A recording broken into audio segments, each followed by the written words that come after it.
Are we feeling good? Are we feeling ready for some nerding at a distance? Well, I think we're ready, young man. Let's get in there and get this thing. Roshi seems a little spicy tonight. Let's get this going, guys. It's time to get the party started. Good, gentlemen.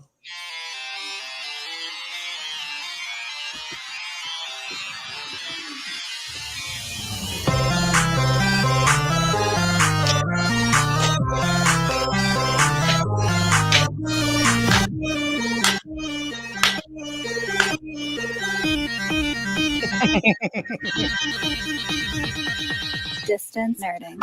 Yay! Is he going? Oh, there you go. There it is. Did it capture the audio from you guys? I heard it. Yeah. I heard it that time. Good. Well, ladies and gentlemen, you are now tuned in. It's not just tuning in. You guys, it's Tuesday. You know what that means. It's Taco Tuesday. You are now watching and listening and experiencing the Distance Nerding experience. Part of the Comic-Con Radio podcast family experience. Okay. Yeah. He's the god of fonts fours. He's Loki Gator Young Phil. He's insert OB old Asian guy joke here. Jamas 5000. And he's classic costume Loki should do. And we're here to nerd together. Nailed it. Nailed it for the 148th time. Oh my goodness. I think actually the best part of that is me and Fours actually said nailed it together. Nailed it. Where none of us said we're here to nerd together. Look, we got something right. That's all that matters. It's great. I'm okay with it. It's fine. It's all right.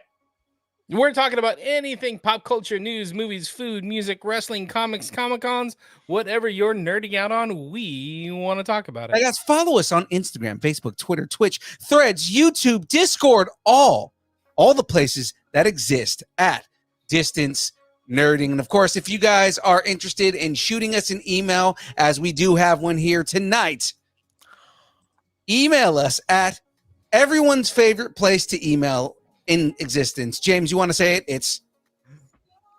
It's Dist. So how's everybody doing? Is everybody going good? Good, Just Real good. Actually had tacos tonight. Oh, Oh, that's awesome. nice. Taco Nice. Tuesday. Yeah. Ready for cons and tacos. It's nerding at AOL.com. You know what? James' delivery is just as good as mine on that. So we're gonna If not better. if not better. So guys, let's get right into it. It is time to talk about what's on deck. So this week on deck, we've got the Geekend Update. LA Comic-Con, we coming. Oh, and we coming. We coming. Indeed. Don't make it weird. Just we coming. Coming where? Whatever we do, just clean it up when we're done. All right. We coming. Camera react. Bring your wet God, wipes. see that enough to do. It's me again, Mario. Nobody else can do it, Mario? No? Oh, me. no. Mario. Oppa, it's me, Mario. Woohoo. Yeah. Woohoo! Yeah! All right. Starting rumors. Is Disney getting into the gaming game? Game. Could be. You know? Hesitation in that line was the greatest. Of course, the download. Daredevil is getting born again. Hallelujah. And of course, ending the show, we've got the breakdown. We're breaking down Breaking Bad with the Loki series. We are low key with Loki. Let's go. Ooh, that's a good line. I dig that one right there. But of course, ladies and gentlemen, before we get into all of that, but first, let me get a shout out. Shout out to Poddex. In fact, this episode is powered by Poddex. Poddex are unique interview questions and episode starting prompts in the palm of your hand. If you're a new podcaster or an existing broadcaster looking to grow your audience or get more engagement or I don't know. You even need a wet wipe. Level up with Poddex and check out poddex.com. Use code nerding10 for 10%. Oh wait, yeah, nerding10. Yeah. Nerding10 for 10% off. That's more content for the distance nerding only fans. There it is. Oh God, Force. And as always, we need to give the biggest shout out to Dubby.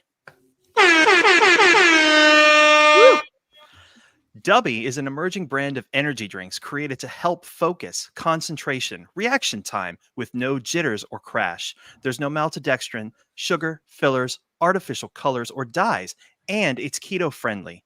Dubby contains Neurofactor, a nootropic derived from the coffee fruit. Neurofactor helps give your brain focus and clarity, while the 150 milligrams of caffeine and 3 essential B vitamins help you stay alert and energized. So you can find out more at dubby.gg. And don't forget to utilize the code NERDING10 for 10% off at your check. Excuse me? What do I just like not even exist here? What the hell, young man? No, that's fine. That's fine. You don't need me this week. Go ahead. Go back to your show, young man. I'll see you guys in a week. Bye-bye now. Bye-bye. Sorry, Master. Bye, Roshi. See ya. Bye. Why would you offend Roshi? That's what I'm saying. This guy thinks he's some kind of voice actor now or something. What a dick. How do you offend the most offensive character in anime? Well, he found a way. Bastards. Life Oh God, finds a way. so good. Life But there's a white man. There's a way. Oh, finds a way. So with that being said, flavors, gentlemen, give me flavors. What are we doing? I would say something with Mongo. All right. So I'm about to have Alright. a Mongo Ultra Fiesta Monster Energy drink. oh yeah. Oh my God, not James. What? affiliated. It's like, do we need to go ahead and have 911 on standby for your diabetic coma? It's a sugar free. For your diabetic coma? for your heart attack. Yeah. Yeah. Oh, hold on. And this is just for STS Wrestling in the chat. L.A. Knight. Yeah. Hey, look, tonight we're talking about low K-I. Yeah. Yeah. Yeah. Yeah. Yeah. All right. What flavor am I mixing it with? I do not remember the options. Be to your own honest. person, bro. Okay. We're gonna do. We all want to say pickle. Mix it with pickle. That is a flavor I do not have. Ah. So I'm gonna go with Galaxy Grenade. Huh? Mixed with Phil's finger. Always mixed with Phil's finger. Do you guys want to lick it for me? Well, James good. does. Oh my. Oh my. Oh my. Oh my. All right, I'll James. pass, though. I'll pass. James. Oh, there it is. Whoa. Hey, so You went back for seconds. James, question for you, man. While he's mixing up his drink, did Distance Nerding get a fan letter this week? I think they did. What? You know what's funny is we normally do this at the end of the show, but let's do it. Let's do this now. I like the idea of knocking this out right now. Oh no. Well, I mean, Dist and Snerding at AOL.com to prove that we do get fan mail. It's pretty Yeah. cool. You want me to read it? I'll read it. Yeah, Read go it. ahead and read it. You guys want me to read it? Dist. And I think I was just supposed to pause. Am I supposed to pause? I'm pausing. Pausing. And Snerding are the best people I know. The magical combination of Phil and Jamez, but mostly Jamez, Fourzze, Graveyard, Frey, SHDU, Cam, and Angel are the ultimate recipe for success and entertainment, whether it's movies, music, wrestling, food, rumors, or anything entertainment. You guys are the absolute best. You guys are the Avengers of the internet. Avengers of This the is the internet. Didn't All they all right, die? I'll take it. I would take that all day. Wow. That's a hell of a team. You could do Aw. this all day, all day. I especially love that incredibly sexy beast with the beard, Graveyard. He really boils my Love it. potatoes. He really boils my potatoes. He boils potatoes. Graveyard. That Fours guy, however, he's like if you order Phil from Wish. Nice guy though. Keep plugging away. Whoa. Okay. All right. Keep all right, let's see plugging what it is. away. Sincerely, some random guy on the internet who just happened to have Forza's email. What? Oh. What a dick. What's he buying on Wish from your email? Oh no. Buying a Probably wish some, for your probably meal. some potatoes to boil when he sees Graveyard. Hmm. He really boils my potatoes. That's a good line. I like it. I like it. 10 stars. 10 stars. 10. Very good 10 of job, them. nice random Yeah. guy on the internet. Well I'm gonna done. give it That is 7 Wish versions of Phil out of 10. Oh, sorry. Yeah. That is totally not a another version of Roshi. All right. Variant. It's a variant. It's not a variant of Roshi, right? He's not It's marginally close. marginally. All right. Well, let's get into this, guys, because it is now time for. I'm on the wrong screen. Damn it. For The Geek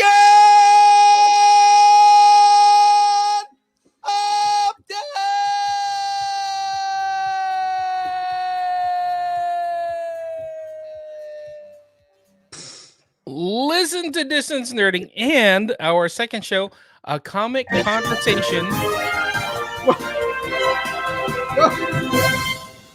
What's happening? This just in. Listen to Distance Nerding and our second show, a comic conversation via comiccon-radio.com. Oh, there's the slide. Thank you. Good. Ah, That's good. That is good. Look for Distance Nerding, the Distance Nerding podcast, even this episode, and a new comic conversation each week. Right, young Phil? A new one every week. Yeah. Yeah. Yeah. Hell, On night. Yeah. comiccon-radio.com/podcasts. I'm popping it in the chat as we speak. Yeah. Let's do that. We have fun around here, guys. Everybody have fun. We have fun. Absolutely. Good times. You know where we're gonna have fun? We're gonna have fun in LA at LA Comic Con December 1st through the 3rd. Ayo. Excited, man. We're ready to have some fun, man. We've been at LA Comic Con as press for the last 2 years. It's our 3rd year going in. We're gonna be there with Comic Con Radio. We're gonna be doing our own thing. Hopefully we can line up some good interviews. Hanging out with Project Wish Upon a Star because they're Hanging out gonna with have a Project huge 20-foot booth. hanging out with all the cosplayers that we know out there. And then there's a good chance, that LaJack might come. Wow. I know. It's a big event, right? Wow. Wow. Yeah, we had a great time last time. We got the royal treatment. They put us in the press room, so we had recording space all to ourselves. Ardbeg, shout out to Ardbeg Whiskey, that we got to do some kind of activation with them last year. It was great, amazing Which stuff. I think we got a message from somebody in regards to Ardbeg from last year. I got to look through our messages again because I thought I saw something, but I couldn't find it. So many people message us. Even Forrest messages us. It's crazy. It's true. Yeah, it was great. After Yeah. parties and improv shows with Rob Paulson. That was great. We hung out with Koi Janjaro for a little bit, which still haven't been able to get him on the show, but we legitimately hung out with him at the Ardbeg event. Yeah, he's a busy guy. So LA Comic Con December 1st through the 3rd, down at whatever they call the convention center now. Hooray! What's Hey, woo! convention center now? It's because it's not. It's across the street from what used to be Crypto Arena, which is no longer Crypto Arena. What is it now? I have no idea. It used to be the Staples Center. Mm. Cryptid Arena. No, I'm kidding.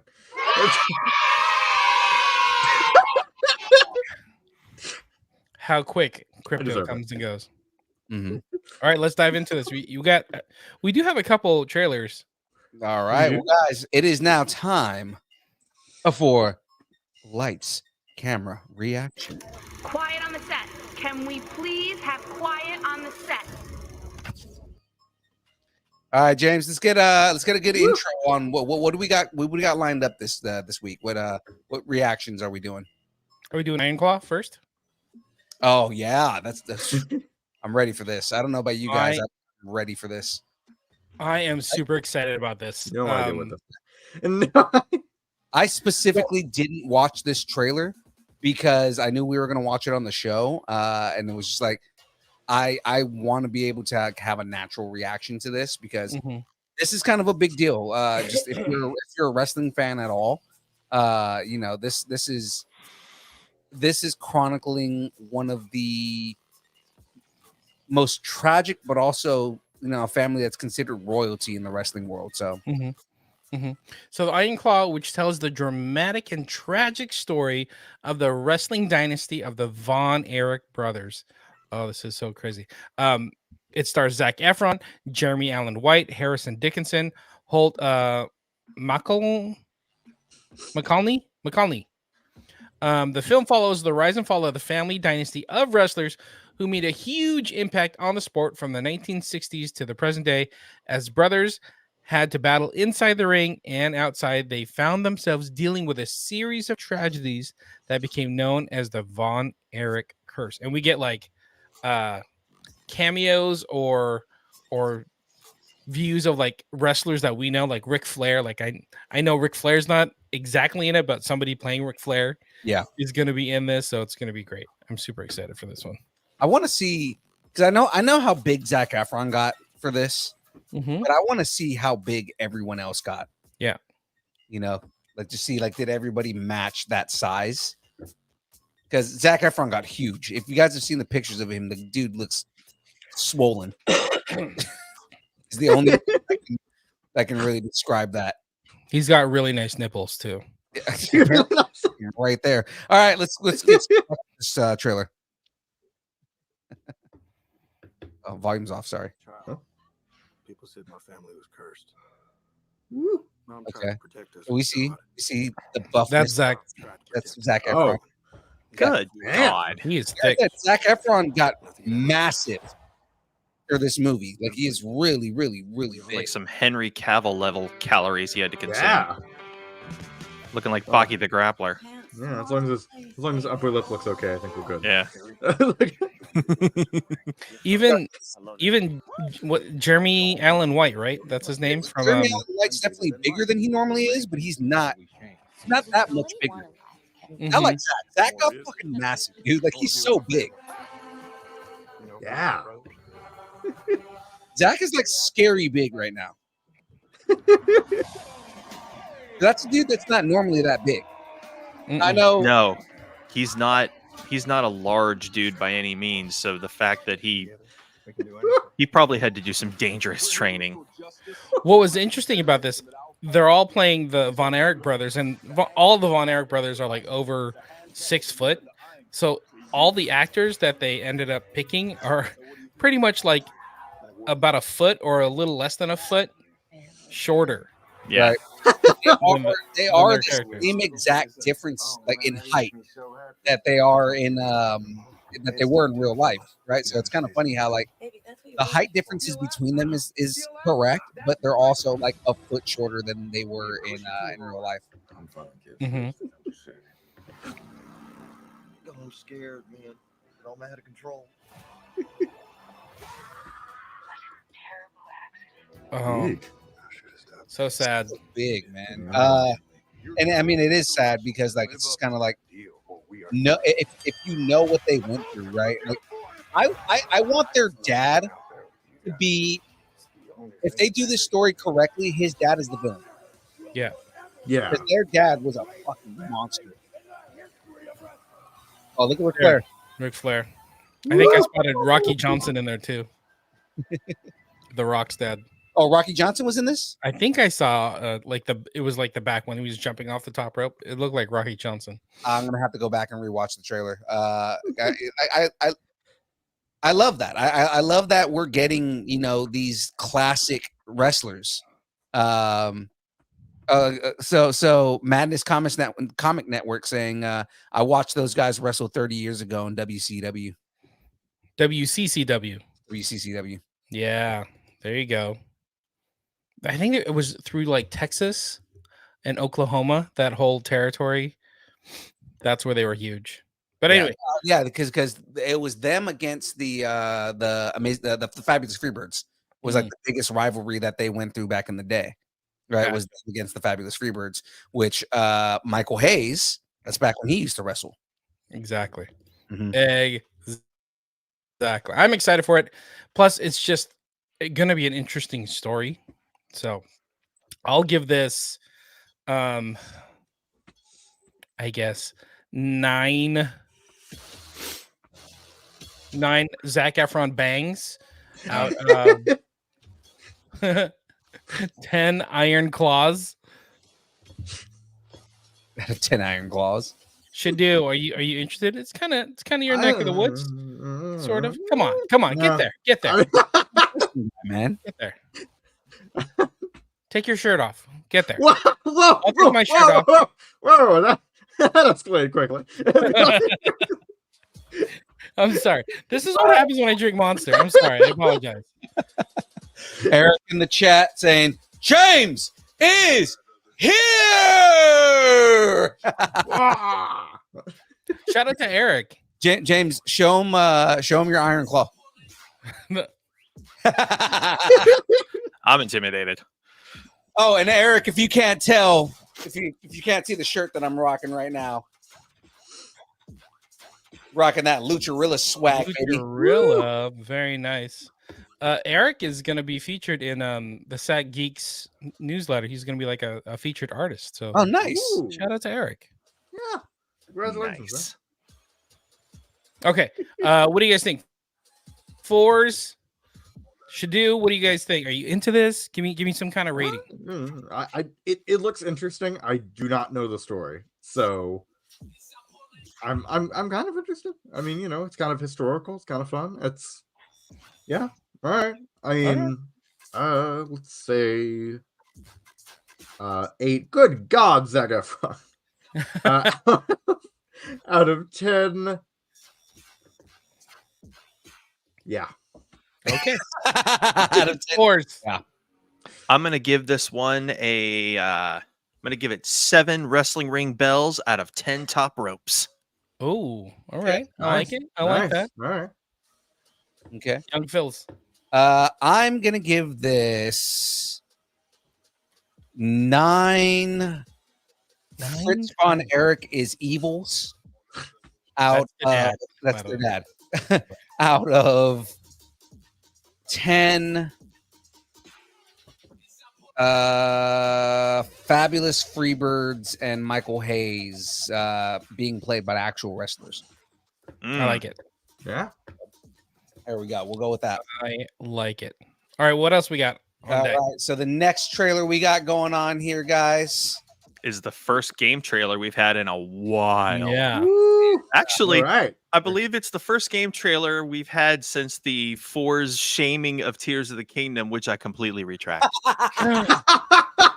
No, he made this big deal because I know SHDU, you weren't around for this. I was so angry. Huge deal about how Tears of the Kingdom is going to be the worst game ever, and it sucks, and it's not. It doesn't look like a good game so bad. And then, like within 24 hours, he got on social media just so that he could retract his statement.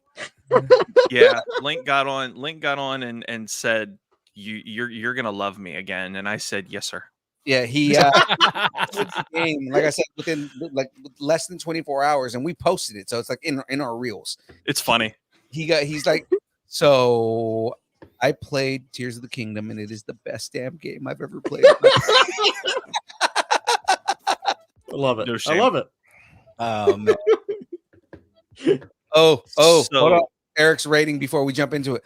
4 5-star James splashes out of 5 Phil bottoms. So that's roughly an 8 out of 10. Yeah. Am I Okay. splashing Phil's bottom? I don't understand what's happening. You're splashing With your monster. wrong. Yeah. All right, No. Not a good thing. All right. do it for the fans. Do it Do for it. the fans. James, go ahead and splash my bottom. All right, let's play this trailer. Ooh. All right, guys. Let's do this. Let's go. What's nice is that we don't have to talk through this one. Really? It's a video game. We don't have to. No, we do. But we will. Nintendo. We still Nintendo has like strict. Yeah. So. Oh, This is circle. Oh my this is god. good timing. Woo. Oh, This So is- whoa! Look at that. Yeah. So at the beginning, I thought it was going to be a new Paper Mario, and boy, oh boy, was I wrong. Little side Oh, scroller this is action. the first game Yes. with the new Mario voice actor, right? No, this is still Charles Martinet. This is still It's Charles. his last. This is his last performance, Oh. and this is the first new side-scroller Mario since Mario U. Ooh. So this is Wow, look at this has that. been a very long time coming. Wait, so this is the one where he turns into a elephant, right? Yes, it is, and this is thought the that was one where voice they absolutely trip balls starting now. Oh my. Oh, he's on Mario on drugs. Oh my god. That is Okay. amazing.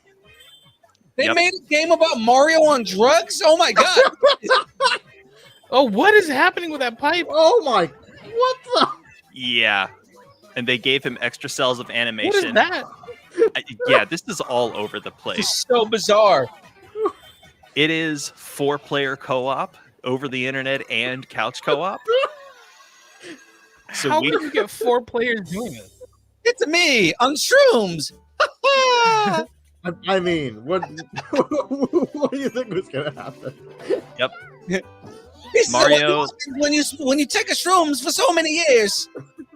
It can move the pipes. Your mind. 5 choosable characters, 4 players. Woo. My mind is broken. Wow. So many drugs. It looks so good. It looks. It's going to be a lot of fun. It comes out this Friday.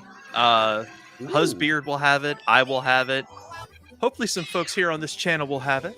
I do not have a Nintendo, so Nor do I. Oh, that makes me sad. I would play this like 100%. Especially, yeah. like, I love Mario games to begin with, but a game about Mario on shrooms, I'm all for it. Well, hey, you could tune into Beard in the Chair on Friday to see it.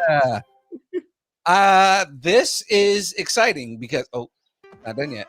I wonder if Oh. there's like a story. I bet that's the elephant. There it is. Oh, God. Watch the flower. Watch this. Well then. Well then. Well then. That's horrific. I So love his it. Oh my whole God. focus on that because everybody saw that in the gameplay thing, right? And that's where like everybody thought that he was going to be that he was the new voice actor was taking over. That's Charles's last performance. Okay, Wow. Is an elephant. It's an elephant. because he goes, "Wow, he's Zowie," and he sounds like more New Yorker than he does Yeah. like the derivative Italian. So I mean, like, Should do. Let's have the rating.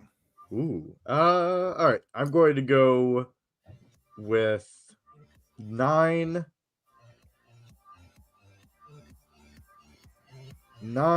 fire flowers Yeah. out of 10 whys. That's good. Try to get some representation in there. I get some Waluigi representation. So I want to give this 9. It's time to buy a Switch. Out of 10. I'm gonna curse so much playing this game.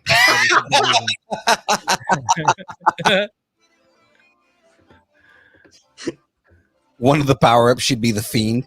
Oh, that's funny. Young Phil. I am gonna give this also 9 oddly satisfying 2D animated side scroll funness out of 10. I'm pretty sure Mario's on shrooms. Well, then, ladies and gentlemen, we have a unanimous 9. I am giving this 9 flowers that make you trip on balls out of 10 times the amount of times my wife is going to die in this game and curse my television. That is so me. Oh, no. I am horrible at games, and my wife is so good. Like, we played Mario, and she's like, "Can you stop dying?" And I'm like, "I'm not trying to die." Hey guys, if you see on the screen right here, fourzze says hello once again. Hello. Hello. Hello there. Hello there. Oh, wait a minute. I have a soundbite for this. Hello there. There we go. Kenobi. It is great to see you in the chat. Thank you very much for joining us. I wonder if there's a story behind this game. Like, sure is there it? Oh, yeah. King Koopa I takes wonder. something, and Mario gets mad, grabs his buddies, trips on shrooms and flowers, and rescues someone. Right? We don't know who. Right? Could be Singing Luigi. woohoo all the way home. Luigi's been kidnapped again and put in a mansion. We don't know why that keeps happening. I'm making Nintendo the money. That's great. I'm into Look this. at us And out. it comes out this week. You're gonna play it? It will be here Friday. It will be in this household Friday, and I believe if the beards in the chair can get it working and rocking, we will have co-op gameplay happening. I'm a tripping the balls, man. Tripping the balls. You're both. Balls. Yes. That's awesome. Speaking That of the is awesome. husbeard, he wonders who will play this with him. Yeah. Wonder. I'm tripping the balls. So that's our trailers. Very All cool. right. Very cool. I'm You glad guys- you added that one in. You guys are playing this Friday? Yes. I may have to join you guys. Come on with it. We're actually doing a Did you buy it? It's cool. We're doing a 2-parter. So Friday is going to be Mario. Saturday we're playing another horror game. So yeah, because it had to be done. I just want to join you guys just so I can do in Mario's voice just through the whole game. Every time you guys pick up a flower, I trip the balls. So you want to be a fellow beard in the chair is what you're saying. Okay. All right. All right. All right. I mean, we all have some hair. Thank you for including me in that. I appreciate it. James is like, I have a goatee. Yeah. Most of us have some. Oh. Oh, hey, James, I forgot. I need to ask you a very important question. Yes. Have you been starting rumors recently? Oh, Transition. it's like you know me. It's I like- have. I started a rumor today. Well, let's actually get to the thing here. If it'll let me move it. There we go. Let's go. I don't know where to get it.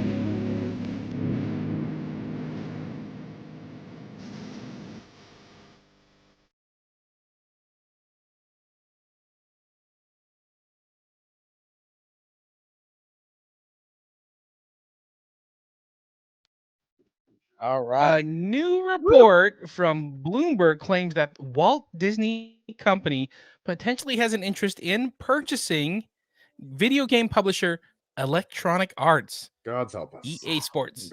It's in the game. I don't know how I feel about this. Because I can see that, like, you know, Disney's for a long time has said that they want all their games to be in house, and then they started contracting EA to do Star Wars games. Mm-hmm. So it's like, are you trying to come back to, we want to continue doing things in house? Especially with, I don't think we're reporting on this, but you know, it was confirmed this week that Microsoft is buying out Activision. It's actually going through. Yeah. Activision No Blizzard, kidding. yeah. It's getting finalized. Yeah. It's being finalized. Yeah. It is Nice. finalized. Yeah. So one thing I can say to this is that if you are on the road going toward Disney from my place, you're going to be taking one of a couple roads, one being I-4. You will inevitably pass one of EA's studios on your way to Disney. So I can put some tacos on the table that they're going to be probably expanding or utilizing more space in that building once they get their mitts on the rest of EA. I could see Yeah. this happening. I could Yeah. totally see this happening. So the report says that Disney executives are pushing Disney CEO Bob Iger to consider a bolder transformation of Disney from gaming licensee to gaming giant through acquiring Electronic Arts. Mm. So Mm. I could see this coming. Yeah. And you just like how, say, Netflix is getting into mobile gaming. Mm-hmm. You know, I think Disney Plus may try to do the same thing. Like, hey, we're going to capture these kids, you know, wanting to watch shows on our platform. Why don't we throw out some games, and we can probably do a bunch of kid games, you know, Mhm. real light games, and put them on Disney Plus as well. So I could see them wanting to have some kind of Yeah. gaming studio in house. Yeah, because James Yeah. is already excited about Bluey the video game. So Oh my gosh. Fuck yeah, I am. Let's do it. Give me some Bluey. Speaking of Disney, also, if you guys don't know this, most, if not all, of the Star Wars mobile games are made by EA.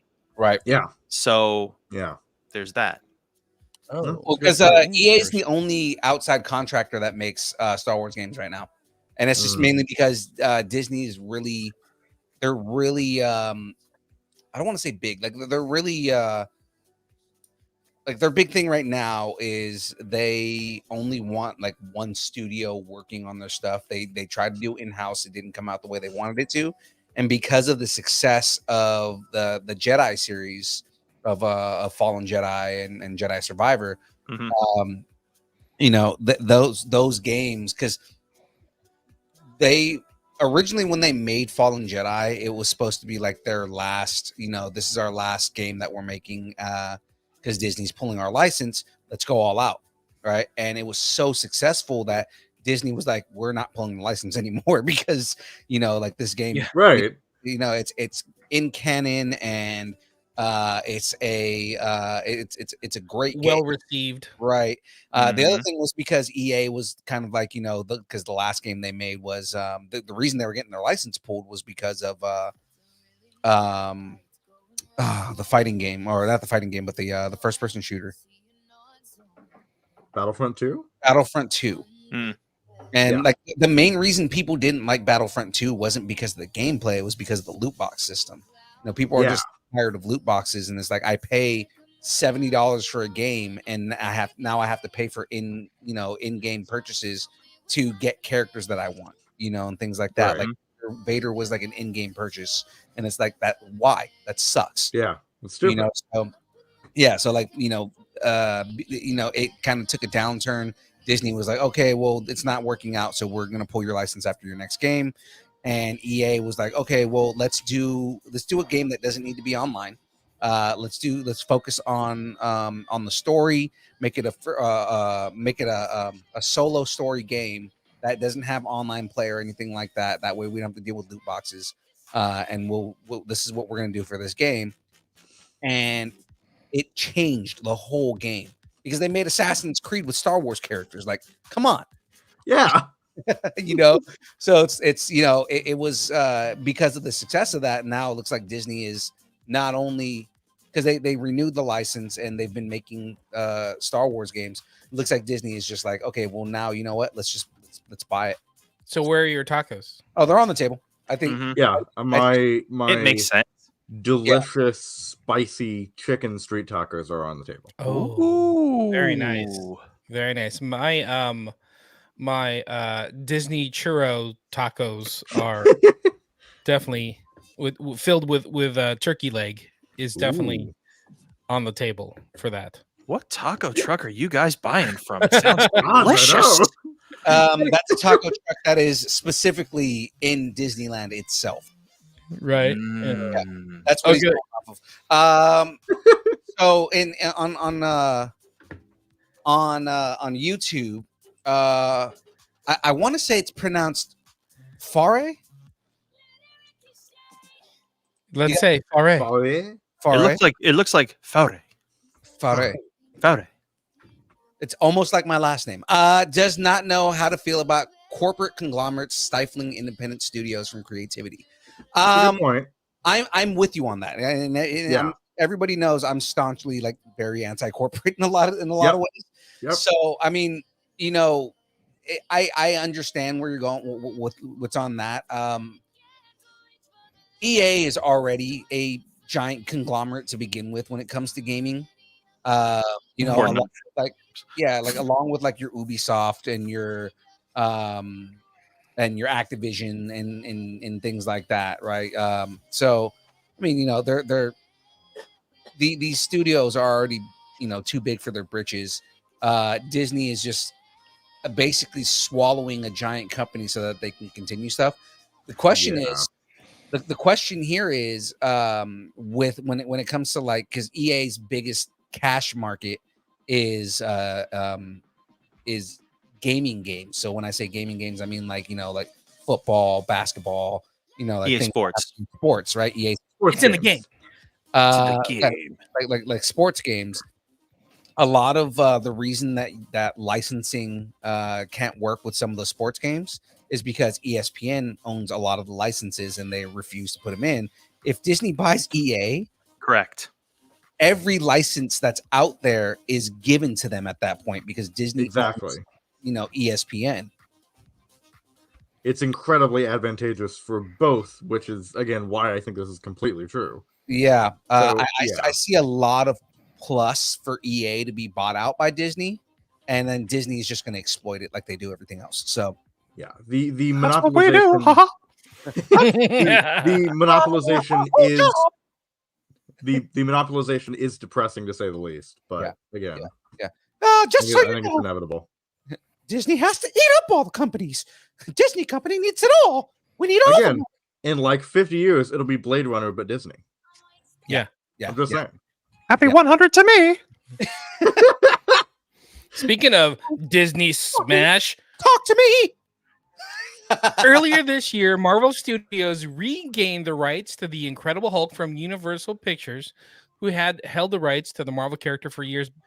Because Universal owned the rights, Marvel has been unable to make a live-action movie that fully focuses on the Green Goliath. Marvel can finally make that solo Hulk film, and according to a recent report from a couple of industry insiders, that's exactly what Marvel is working on. It was reported that Hulk will appear in Avengers Kang Dynasty.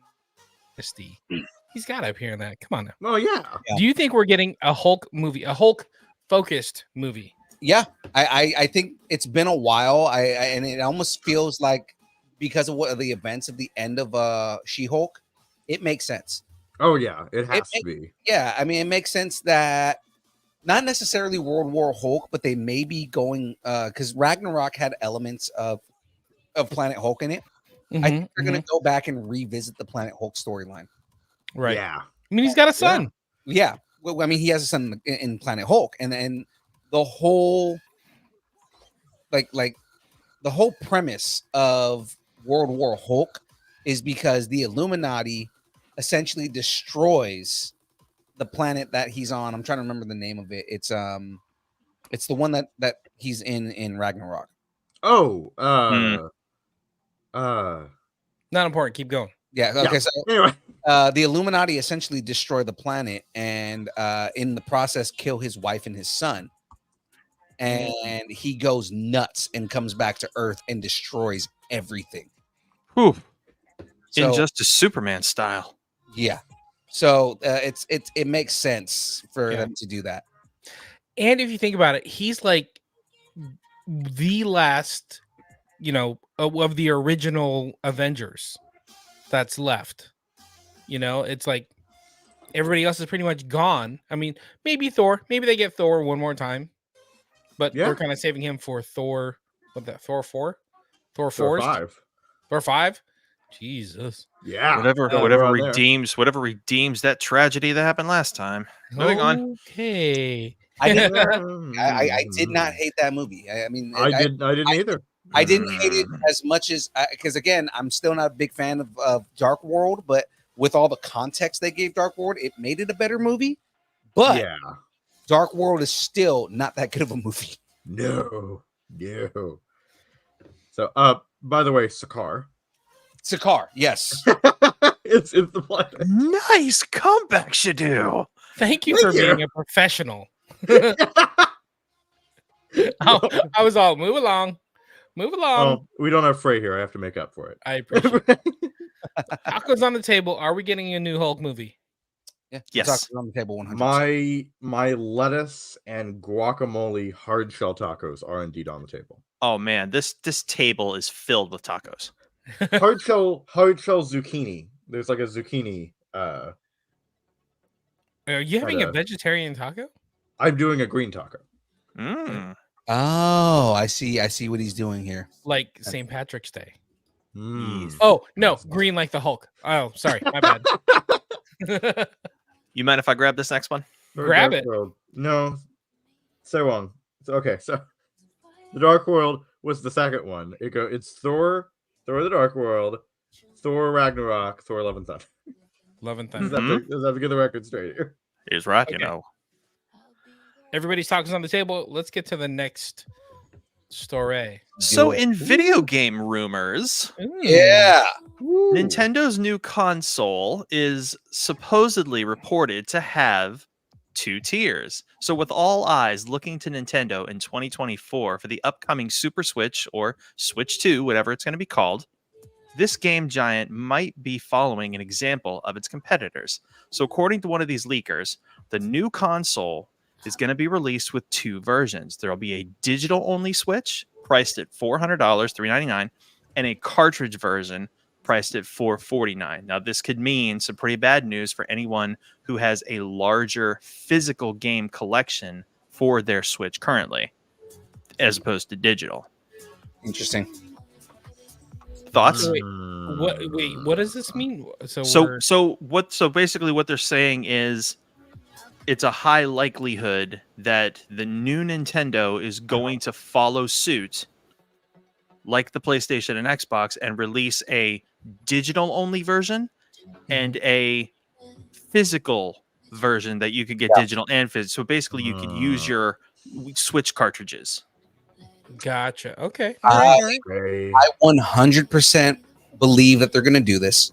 Oh yeah, no, it's It's the trend in consoles, but also because Nintendo wants the money. Yeah. So yeah, it's just stupid. And you can cry environment or whatever. And again, I fully support all of that, but it's just a cash grab. That's all it is. So is this leaning towards, as we start getting more advanced technology like this, kind of like our computers, we're no longer going to have like a disk drive, so your new system may not have a cartridge drive. So we're gonna go into Fourz's conspiracy theory for like 30 seconds here. This is the I was gonna say, before you jump into that, I'm just gonna answer a question in the chat here. Gabriel Ferre, which I'm pretty sure this is my nephew at this point, has to ask: is this plotline in the comic book, or where does it come from? I'm sure he's asking about the stuff that we're talking about Hulk. So the Hulk stuff we were talking about, if you want to read up on the comics that we were just talking about, it's called Planet Hulk is the first story in that line. And then World War Hulk is the one after that, which World War Hulk, the version of the Hulk that we get in there is Planet Breaker Hulk, which is arguably the one that could beat Superman because he basically every time he takes a step, he causes a crack in the Earth's crust. Like he's that powerful. So sorry, Forrest, continue. It's okay. Really quick, should Nintendo go through with this, we are yet again another step closer to gamers losing their freedom of ownership. We are losing our freedom of ownership. And while the digital only crowd wants to scream, "Oh, you're full of crap," I call shenanery graveyard because if you lose your account, if your account is hacked, if your account is stolen, if something happens to your account, if a company, Sony, Microsoft, Nintendo drops the ball and all of your information is just lost, every dime you have spent is gone. All of it. And all they have to say is, if we can't pull up your account, we can't pull up your history. So there's really no way you can prove that you paid $500-$600 for all those games you claim to own. You lose freedom of ownership. If you have a physical copy of a game, you own the game. It's yours. But again, this is where it's all going. There's nothing we can do to stop it. It's just, that's just going to be what it is. But in terms of this news, tacos are, I am not going to put my tacos on the table here because we have not been shown what this new system is going to be yet.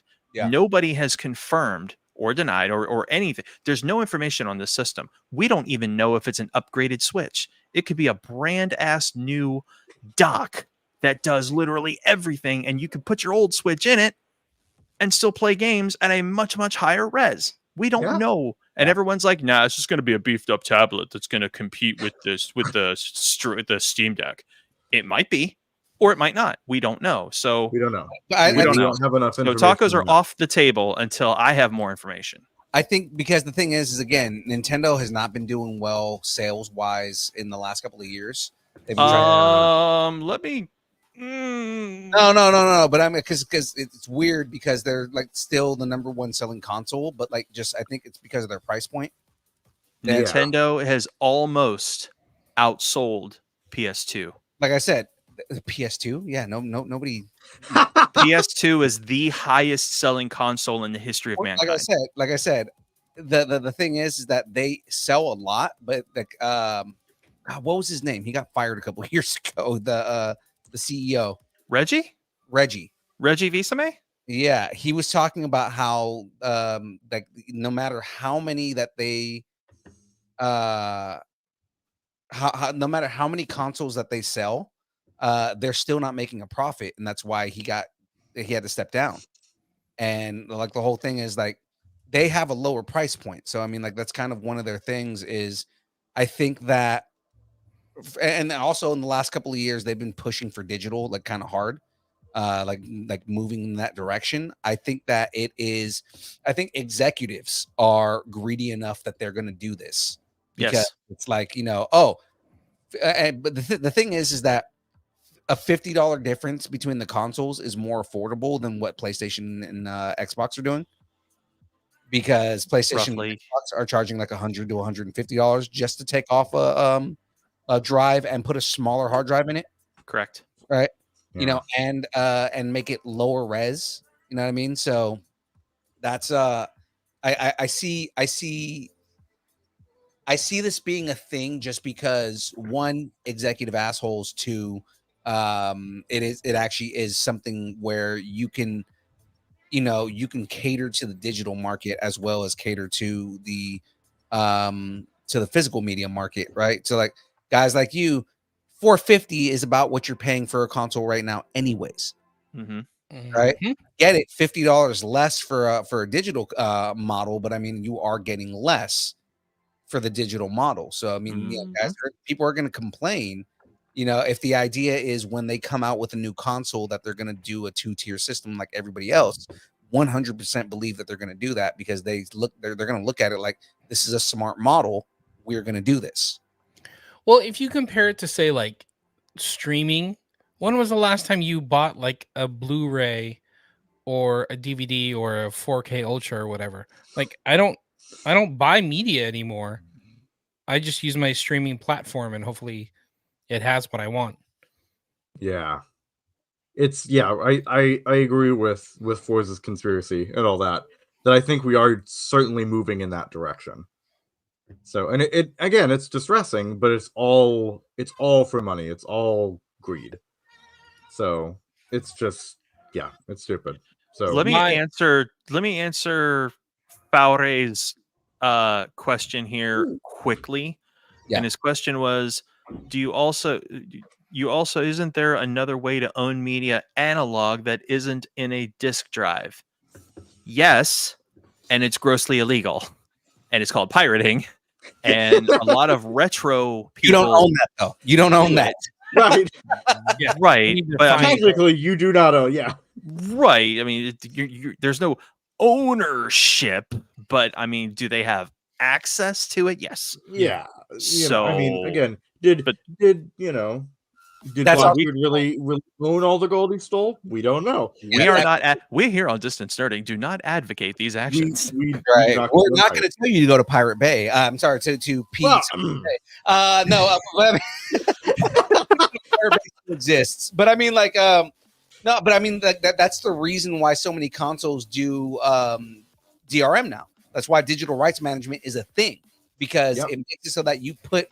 And I know, like, for a while they were over like a lot of pirators were getting around that with coding, but like DRM gets more and more sophisticated, and now it's like if there's like a digital passcode that they have now that you can't like generate onto the disc that companies like have. It's like a proprietary thing where now that's how they do it, right? And it's kind of like it's there's always you're always going to have a big fight between companies and pirators, and it's always going to exist as long as pirators are there making physical discs for you to use. Because I remember PlayStation 2 days had a lot of pirated video games, just because you could get a MP3 CD and put 1,000 games on that, and you would have like the entire Sony library at that moment on one disc. I'll put it to you this way: the Super Switch or Switch 2, before the very first person who legitimately purchases it and gets it into their home, it will already be homebrewed. Yep. I'm just going to tell you that right now. It's probably already homebrewed. So I'm sure it is. Yeah. Yep. So, and with that, let's brew ourselves on over to the next rumor. Absolutely. Woo. All right.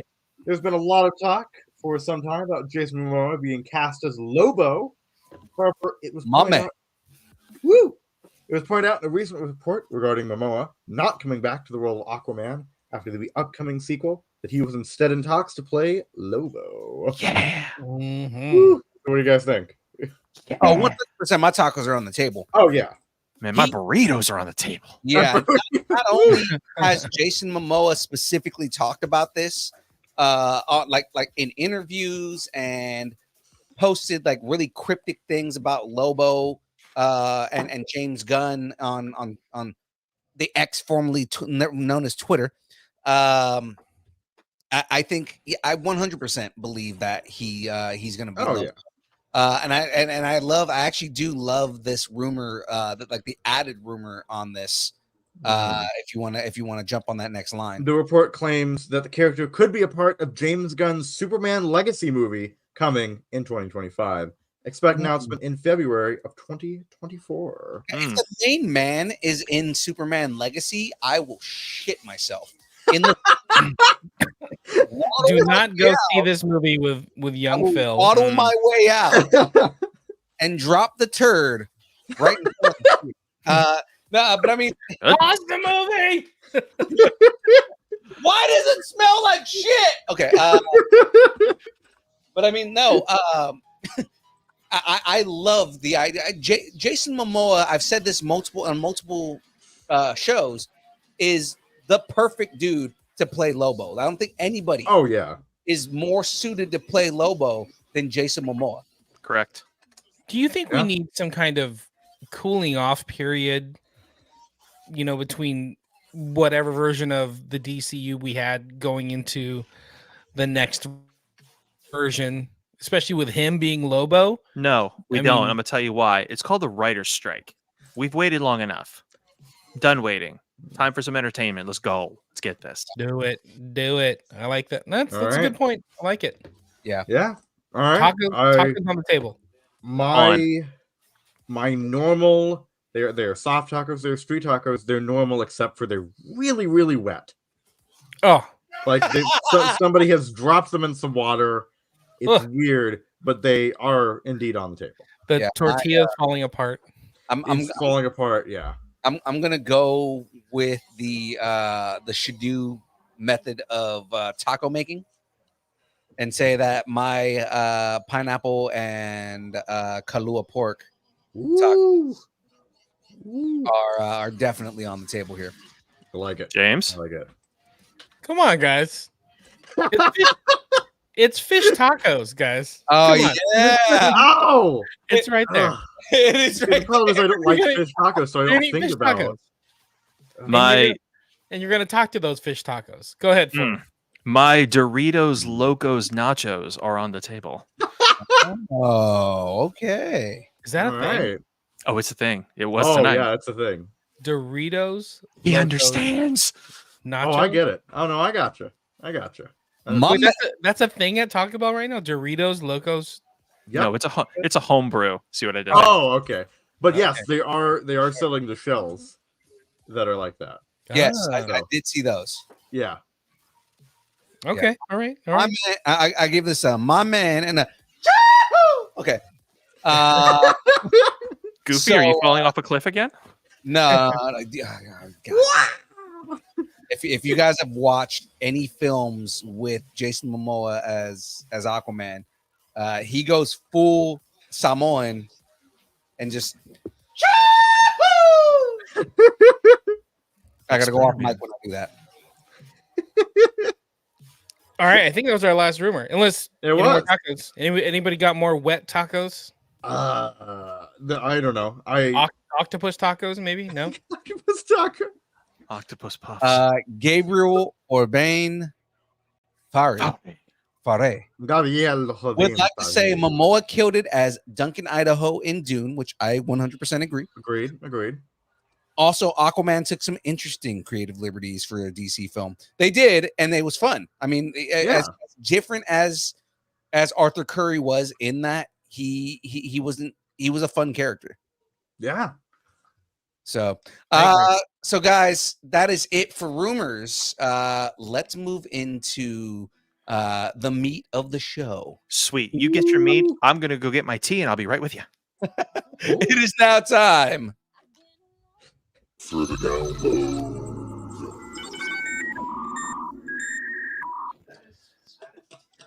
Looking to be born again during the writer's strike, Marvel Studios paused production on the series Daredevil Born Again. At the time production was paused, fewer than half of the 18 episodes have been shot, and the time allowed Marvel executives and President Kevin Feige to review the footage. According to the Hollywood Reporter, after watching what had been shot, they realized the show was not working. Ouch. So It's gonna be Marvel fired its writers and directors, shit. specifically head writers Chris Ord and Matt Corman, and all of the directors for the remainder of the season. They go on to explain that the decision is part of a significant creative reboot of the series. Interesting.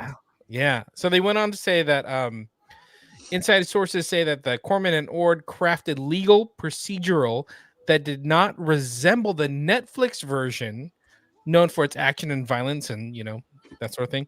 Cox didn't even show up in the costume until the 4th episode. Marvel, after greenlighting the concept, found itself needing to rethink the original intention of the show. They will remain executive producers on the 2-season series. So they just said, you know what? This is not working. We got to rethink this. Were they already filming? Yeah. So it's supposed to be 18 episodes. Right. So I think they got almost half of the episodes completed. Oh no. And they just said done. Remember during the strike, they picketed the set Right. of Daredevil. That's Born right. Again. That's right. So yeah, they just said nope. We got to figure something out. So the studio is hoping that the changes they are making will lead to a project that matches the higher expectations of the fans. Marvel will keep some scenes and episodes that were already shot, but they will also include other serialized elements. Interesting. So they just said, you know what, this isn't working. This is not what fans want. Which I kind of applaud Marvel for doing this. Right. No, so do I. I mean, I'm not trying to jump into the next story, but I think It's related. It's going related. on, right? I think what's going on in the next story is 100% what's going on with this. I mean, it's just kind of like I think they're seeing kind of what the fan backlash was with Secret Invasion.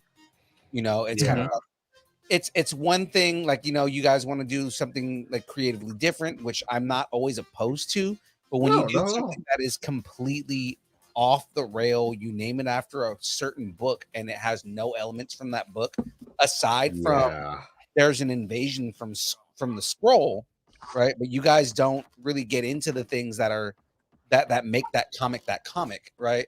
You know, we didn't get any of the you know, any of the elements that we wanted from Secret Invasion. You know, I think that they're realizing that, you know what, we're going in a direction that is not going to satisfy the fans, right? And especially because, like, I mean, we got that first taste of Daredevil in She-Hulk.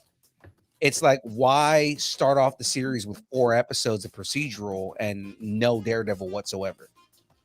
When they've already introduced Daredevil in the universe, you know, it's like, why? Yeah, it's interesting how this is all starting to happen right now. So let's get into the second story because since they're kind of related. So speaking of Born Again, Marvel Studios has finally realized that they've been running their TV division wrong, and they are in the process of revamping how they do things. So the company issued the traditional TV making model. It didn't commission pilots, but instead shot entire $150 million plus seasons of TVs on the fly. It didn't hire showrunners, but instead depended on film executives to run its series. And as Marvel does for its movies, it relied on post-production and reshoots to fix what wasn't working. So it's almost like they didn't really have... They hit the ground running, and they just did not stop. Whether the story made sense, did not make sense, connected to the overarching MCU, you know. So I think they just said, we need to pause. We need to figure out what we're doing with these series and how to make them connected. I think that's the main problem, is they treated them like movies instead of treating them like series. Like, there's just like really long movies and cutting them into pieces. Yes. And I think that's kind of like the issue. I think that's also probably why Daredevil's changing so much, because they probably just started shooting a really long form movie. And when they started breaking up the episodes, they're like, okay, well, the first 4 hours of this movie is just procedural, right? And it's like, this is not working, right? Like, I get, like, I think part of it was just like, you know, Kevin Feige was probably sitting there saying, like, I understand that we're basically just like, we're thinking that if we take a long movie and cut it into pieces, that it makes it more interesting, but we need to approach this in the form of TV shows. Yeah, exactly. The only thing is that they need to not fall down the pitfall that Netflix fell down with some of their series, and hiring a showrunner that is known for bringing things under budget, like fucking I'm forgetting his name right now, and honestly his name doesn't matter because screw him, but the guy who was the showrunner for Iron Fist and for Inhumans. Oh, I know what you're saying. It was the same guy. So because, like, don't bring in a showrunner that's like, he's known for bringing things in under budget to save money. Don't do that. Get a showrunner that is going to do justice to your series. Scott Buck. Yes, Scott Buck. I will never watch something from Scott Buck again, just because he ruined good series, good properties, because he wanted to save budget, right? The most obvious one, let's cut off Medusa's hair, let's kill Karnak. You know, like, it's like, why are you going to do these to these characters? Hey, they kept Lockjaw. That's Lockjaw the was super cute. But the only reason that they cut the budget for everything else was because they put a bunch of money into Lockjaw, and that's fine. Lockjaw's a great character. He's probably one of the more beloved characters from Inhumans. But it's like, okay, but even at the same time, like, I wanted to see Medusa and her living hair just wreck people, and you don't get that because they cut her hair off in the first episode. Yeah, I think as you know, the pendulum can swing so far. With things like, hey, Loki's doing really well. Or WandaVision is groundbreaking. The pendulum can definitely swing back the other way, and we get Secret Yeah. Invasion and Letdown, and we get Inhumans, and so anyway, Yeah. Brad Winderbaum, Marvel's head of streaming television and animation, went on to say of showrunners, it's a term we've not only grown comfortable with, but also learned to embrace. As for how Marvel will revamp its development process, showrunners will write pilots for their series along with the show Bibles. So again, it's going to be I like that. a bigger Yeah. plan than just throwing money at a series. Yeah, I like that. I think that is an amazing idea. I think that they do need to do pilots because it's like, okay, if this is not working, if you film a pilot and it doesn't work, we can get another showrunner to film another pilot, right? Like that's I agree with that, right? Because at least like now it's like we want to do a series. Say again, just because it's an easy example right now, we want to do a series with Daredevil, right? Film a pilot, give us a show Bible, tell us the things that are supposed to happen in this show and how this character fits into the greater universe of Marvel, and if it works out, then we get a better series overall for it. I think that for certain series, if you're doing like a limited series run, you don't necessarily have to move away from the formula that you're doing. Like if you want to write a 6-hour movie and then break that into 6 parts, right? Sometimes that'll work. Loki is a good example of that. Yeah. Right. Because Loki literally is a 6-hour movie that they're just like, okay, well, we don't want to put out a 6-hour movie. So let's cut this into 6 parts, find the best places where we can cut it and then, put that out. So, I mean, when you're doing like limited runs where it's like 6 to 8 episodes, I think that what they're currently doing is okay as long as the overall story works, which again, they need to be more on top of reading what stories are happening and what's going on in those stories and how they fit into the greater universe. So that's where the show Bible comes into play. Right. But for longer form series like Daredevil, where it's supposed to be 18 episodes, or That's crazy. Falcon and the Winter Soldier is another good example of something that could have benefited from an overall pilot in the show Bible. Even though again, I do not dislike that show. No, I think it's good. It's just I feel like it was a little rough. Missing. Yeah, and part of that is because again, I've said this Timing. before. Well, no, the timing was one thing, but because they cut an entire storyline out of the show and had to go through the show and cut every bit of that out. Yeah. So I mean, like that suffered from not getting rewrites for that storyline to make things make more sense. Right. Exactly. Okay. I do have some good news. Good news. Bring me some good news. Fry my chimichanga. We got some good news. Woo! With the production of Deadpool 3 being on pause due to the actor strike, fans have been wondering if this means the release of the film will be delayed. It was also removed from Disney's release schedule a couple months ago, but Deadpool 3 is a big priority for Marvel and Disney, and they are specifically mentioning Captain America Brave New World and Daredevil 3 as top priorities for Disney. So according to a recent report from The Wrap, the release of Deadpool 3 won't be pushed back and it will keep its May 3rd, 2024 release date. Oh man, this all means that there are implications in Deadpool 3 that affect the greater world. Yeah. Because they're not like they're specifically saying we're not moving this to another date. It has to be before Captain America Brave New World.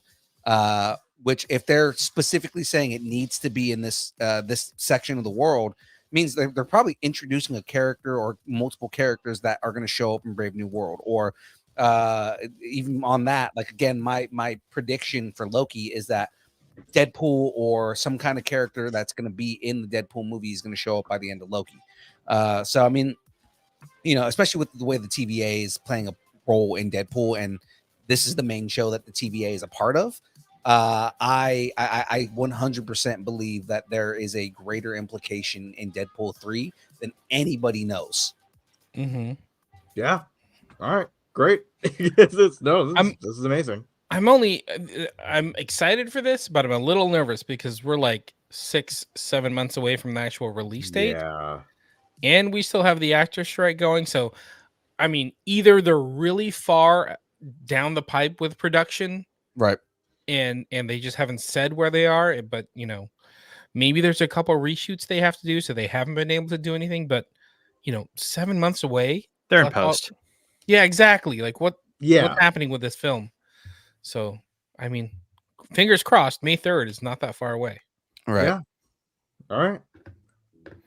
All right, what do we got next? I think it's time to anger the internet. I'm afraid. Oh yeah. Okay. The internet's pissed. All right. So before you guys start launching your hate, let me get through this one. So, Dragon Ball Daima continues the story of Dragon Ball next fall. So, Dragon Ball has a new series to commemorate its 40th anniversary. It was revealed to the world at New York Comic-Con. Even though the series creation has Akira Toriyama's direct involvement, the overall Dragon Ball fan response, at least anywhere west of Japan, has been less than pleasant, if not downright trolling. The series takes place after the defeat of Majin Buu, but before the start of Super, which leads us to our Dragon Wish Opsis Kamehamehanopsis. Do it. I can feel it. He's going 9,000. Dragon Wish Opsis Kamehamehanopsis. Synopsis. Last week, Dragon Ball Z. Nice. So, Dragon Ball Daima. Nice job. You did it. Dragon Ball Daima is a story of Goku and his friends who are now mysteriously changed back into small children. They must now venture into a new world to uncover the secrets behind this phenomenon and other unknown mysteries of the Dragon Ball universe. Goku will also have the use of his power pole to fight with once more to, quote Toriyama, make up for his petite size. Daima is reported to feature intense action and grand adventure, quote Toriyama, during its short run. Dragon Ball Daima is set to release in Japan fall of next year. You know what? And commence. So my comment on this is, what the fuck? No, come on. It's cute. It's gonna be fun. Give me Dragon Ball. So real quick, this is I guess canon. Yes. Does that mean GT is not canon? So finish your point, and then I'm gonna go Frey Girl on you. Go ahead. Oh no. So hey, maybe this is the way that maybe this isn't your Dragon Ball that you want. But just like what we learned with Star Wars, not every bit of Star Wars is meant for you. Not every bit of Star Wars is meant for that person that was in line in 1977 to see the original film. Things come out, like the prequels and the sequel series and the animation. So maybe this is just not your Dragon Ball. And you just need to be like okay with it and enjoy your Dragon Ball. But maybe this is Dragon Ball for the next generation. Yeah. Right? Yeah. So here, you know what? I want to get this from Phil first. Really I'm pisses me off to no end. gonna let everybody go, and then I'm gonna say my piece. Go ahead. Okay. Phil. I kind of know that you're going to go in the direction that you actually enjoy GT, and you're going to talk about how you think this is a good idea and everything like that. I never enjoyed Goku going back to being a child again. It was just never something. And I think what made it worse for me was when he goes Super Saiyan, all of a sudden he becomes an adult again. And it's like, I don't like that as a storyline. Now also giving him the power pole again is like, what do you dude, you're a god, what do you need the power pole for? I don't know, and I guess it's Toriyama is free to do what he wants. It's his franchise. You know, I can't sit there and say, you know, like you're wrong for what you're doing. Who knows? It might be amazing, right? I might be sitting here, Legend of Zelda-ing this the way that I will take that hit. Right? I might be Tears of the Kingdoming in this, right? And just being like, I completely hate this, and this is not my Dragon Ball. But I mean, I have to give it a chance, right? I have to watch it and kind of see where it goes. I also don't know if he's redoing it, maybe he's doing GT but better and cutting out some of the kind of more farcical, stupid storylines that were in GT, because not everything in GT was bad. Shout out to Pan. Yeah, shout out to Pan. Not everything in GT was bad, right? Like there were good elements to Dragon Ball GT, but there were certain things in GT that I did not enjoy. So it's like it's going to be interesting to see kind of what they do and where it takes the overall story. I'm also interested in seeing if this is like an excuse for them to like restart the universe the way that Majin Buu was supposed to be, like at the end of Dragon Ball Z, Majin Buu was supposed to be a reincarnation to restart the universe, and then when Super came out, they just abandoned that storyline. So, SHDU, were you a Dragon Ball fan? Nope, never have been. I am. You disappoint me. So you're okay with this? You're okay with this? Okay. I do not.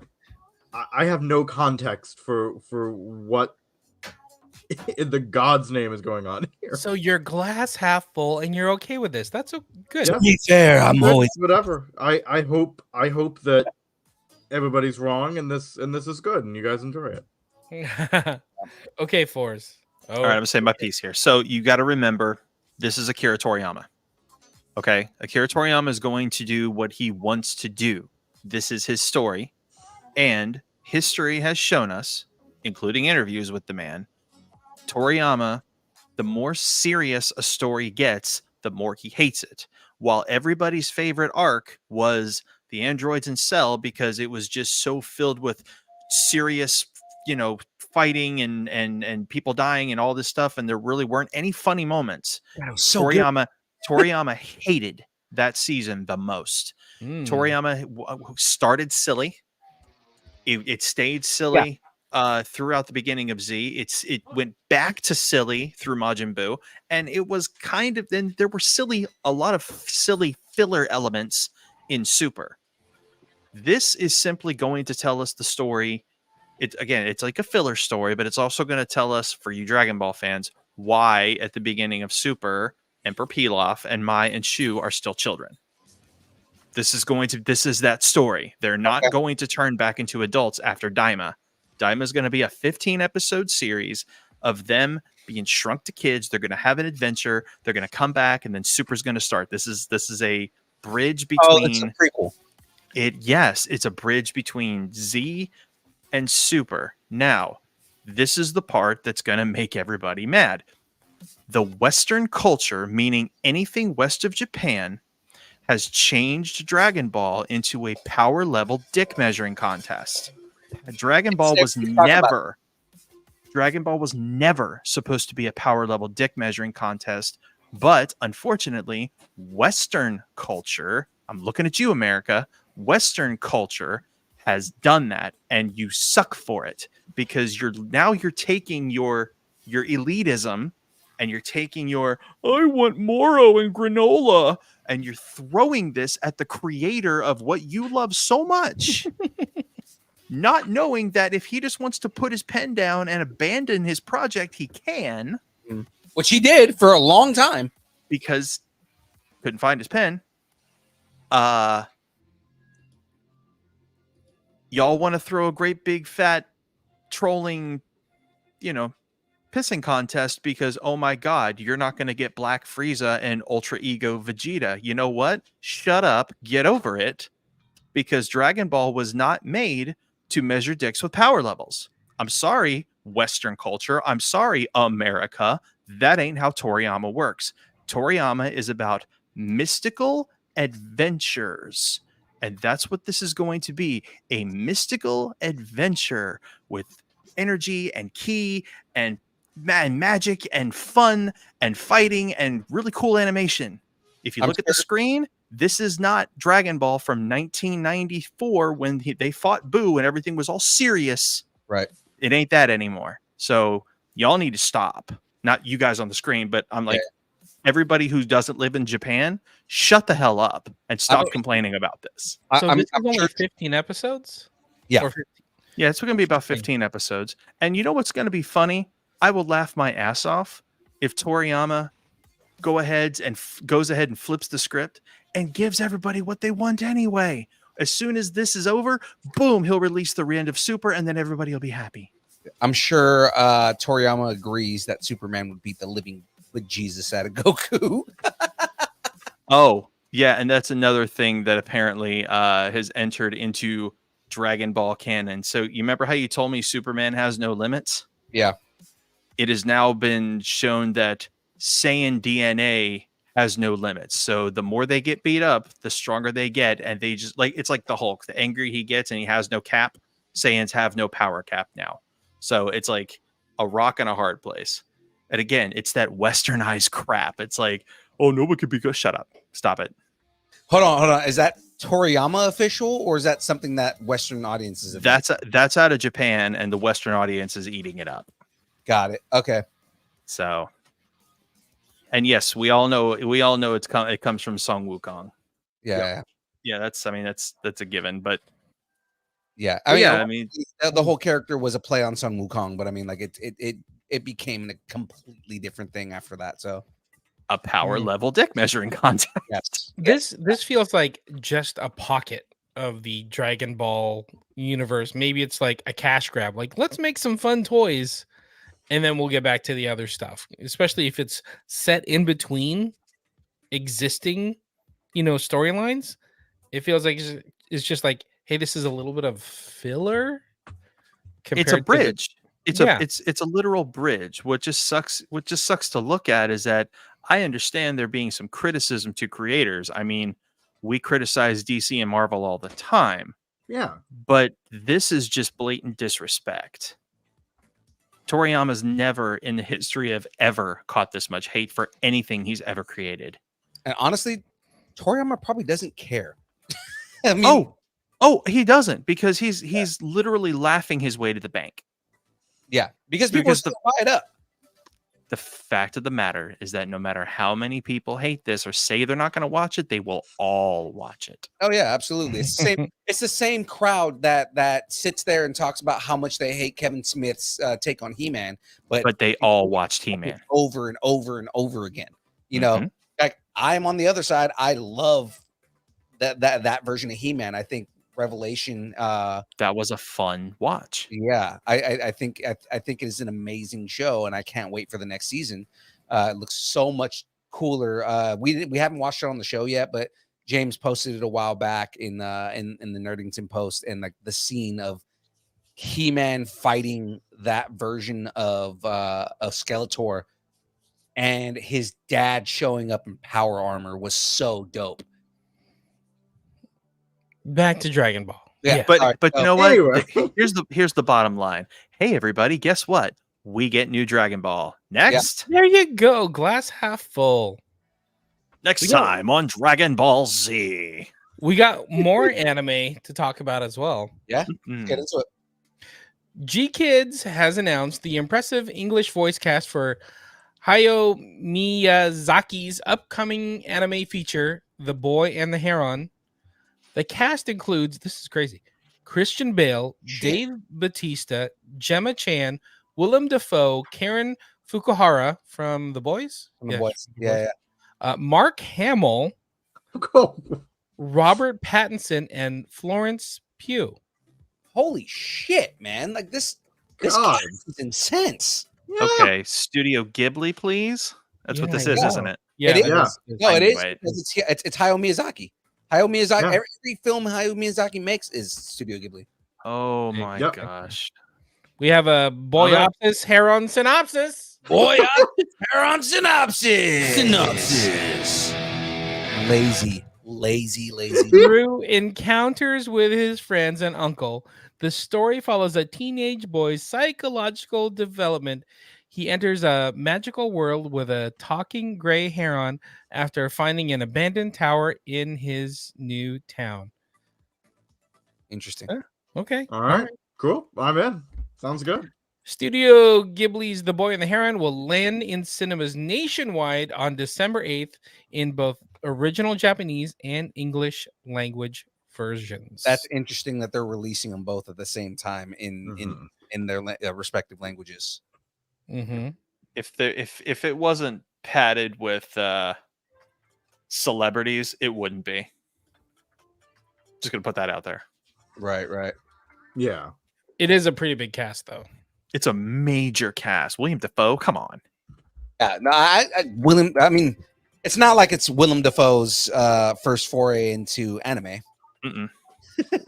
Let alone video games. He played a good version of he made a good version of a character in a shitty movie. So I mean, like, he was good. The only saving grace in that movie, which there are none, in Death Note the movie, was his portrayal of the demon. Like it was fucking haunting, the way that he played that character. I know. It was scary looking too. Yeah. So yeah, it was great. I'm very excited about that. No. By the way, great. shout out to the Simpsons for their death tome.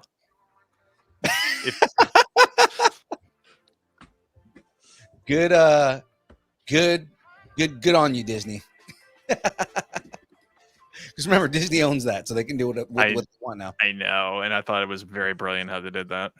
Yeah, they're too smart for their own good. All right, well, moving on from that, in statues that blow up and become real news. Disney Studios is finally. You didn't write one, all right? So Disney Studios is finally officially moving forward on a live-action adaptation of the hit '90s animated series Gargoyles. The news comes from THR, and they are reporting that the project is being produced by James Wan. The script is being written by Gary Dauberman. Dauberman will write, executive produce, and be the showrunner of the series with Atomic Monster, which is Wan's production company. Last we heard, this was supposedly being written by Jordan Peele. So it's interesting that it's gosh. Yeah, so it's interesting that it doesn't seem like Jordan Peele's attached to it anymore. But I wonder if, like, you know, they're going off of like a framework that he made, or if he's still involved in it and they just didn't announce it, or if it's completely something new with James Wan and Gary Dauberman. You know, I did hear a rumor about this that at least the first season, we're only going to get Goliath. Isn't that his name, Goliath? Goliath, yeah. We're only going to see Goliath, not any of the other gargoyles. So just a rumor that I heard. I don't know if I would enjoy that. Like, I wouldn't want to see something that's just Goliath. It would be dope to see like a prequel thing where, you know, it's before they come to New York, it's them, like kind of like a season of them in Scotland. Yeah. You know what I mean? And not like Xanatos is, I guess Xanatos is his ancestor was involved with them, and that's why he had the rights to the castle. Right. Mhm. But like we like, if anything, we would see, you know, maybe his ancestor like being like maybe like a Greek immigrant in Scotland. Right. And being involved in that whole thing. But I mean, like, just seeing the war of like between the gargoyles and like the way that they deal with humans in like old and Scottish times. But then also kind of like the rift, because I'm forgetting her name, but the female gargoyle, and like why her and Goliath, because they talk about it in the show, but like actually seeing her and Goliath go at odds and you know, go from like basically going from lovers to enemies.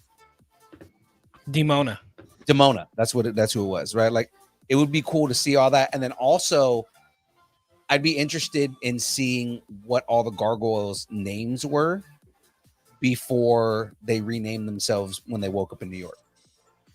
Yeah, like Brooklyn and Brooklyn, Bronx, Hudson. You know, the dog's named Hudson. You know, like they named themselves after things that they saw in New York because they didn't remember their own names. And Goliath is the only one that still had it. Well, Goliath and Demona were the only ones that still had like actual names. I'm into this. I remember watching Gargoyles. Like, was it on in the afternoons? Like after it was part of the Batman? Disney afternoon. It was after Darkwing Duck. Yeah. Ah, there we go. There we go.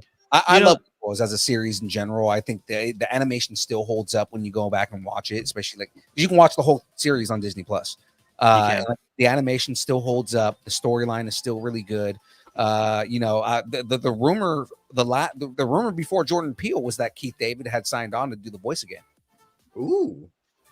And you know what? And with respect to James's rumor there, I could see it working in almost a Transformers kind of way where you have like a human story, a human conflict. You've got all this stuff going on. You're focused on a particular human character.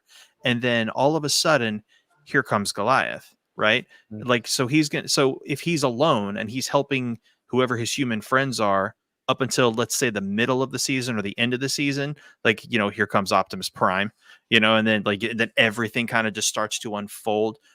It paints Goliath as an even bigger, like, I get where you're going with it. Yeah. So you see what I'm saying? Like, as a larger presence, like you because you know in the cartoon you had the Gargoyles plural, and you know they were like a thing, but live action, you make them like 7 feet taller, give him like Peter Cullen's voice, and that's a formula that could work. Keith David, I need Keith David as Goliath. Like, that's what I'm saying. But you get the example. Like you bring the original voice back, and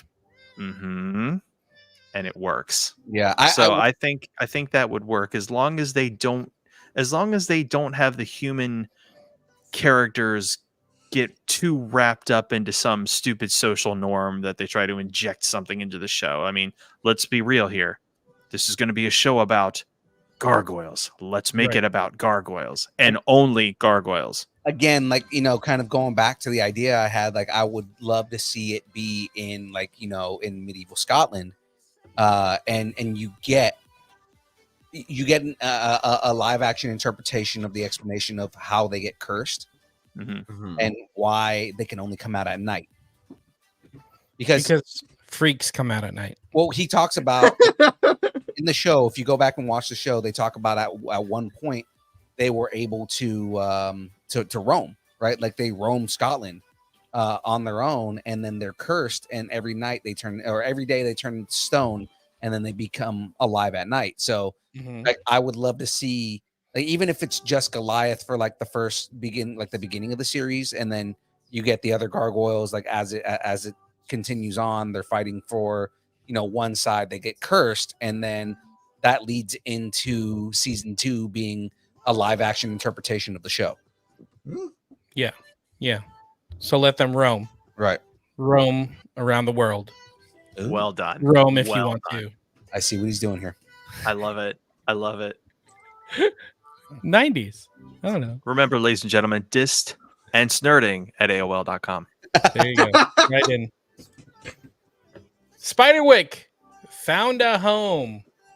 A month after Disney Plus announced that it would not be moving forward with its live action adaptation of the Spiderwick Chronicles, the series has found a new home at Roku. Okay. All right. Okay. All right. Good Sure. for you, Roku. The 8-episode series has already been completed. This is the weirdest thing. It's been completed when Disney decided, we're not going to do it. We're not going to release it.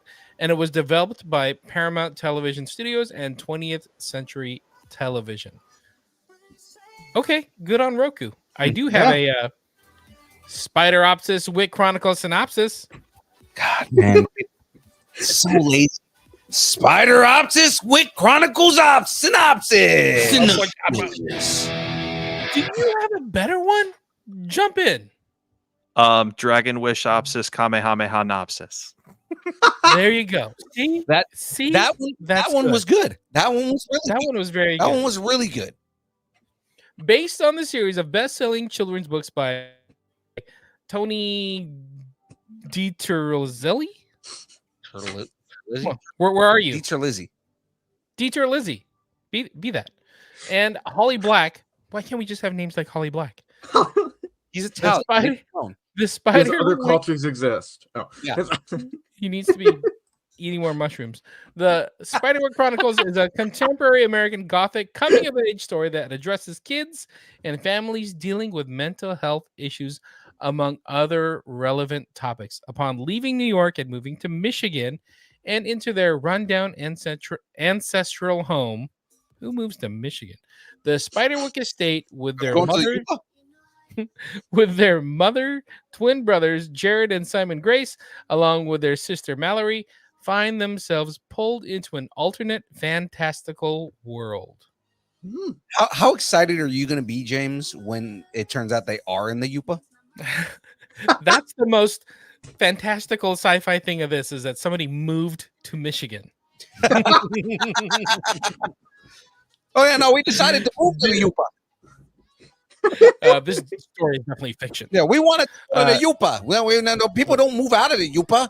You move. We're just outside Escanaba. Escanaba. Disney Plus opted not to proceed with the series as part of a cost-cutting streaming programming removal with a focus on content curation and Disney-owned IP. So really, Disney paid for this and was just like, wait a second, we're going to push somebody else's product. Maybe we should just cut our losses and move on. So I guess that's good for them. This marks the most ambitious series to date for Roku, and it will premiere on the streaming platform early 2024. Interesting. All right. Cool. I'm glad it's still happening. Roku's kind of, they're trying. Like they what was that one? Yankovic, right? Yeah, With- they had the Weird Al Yankovic movie.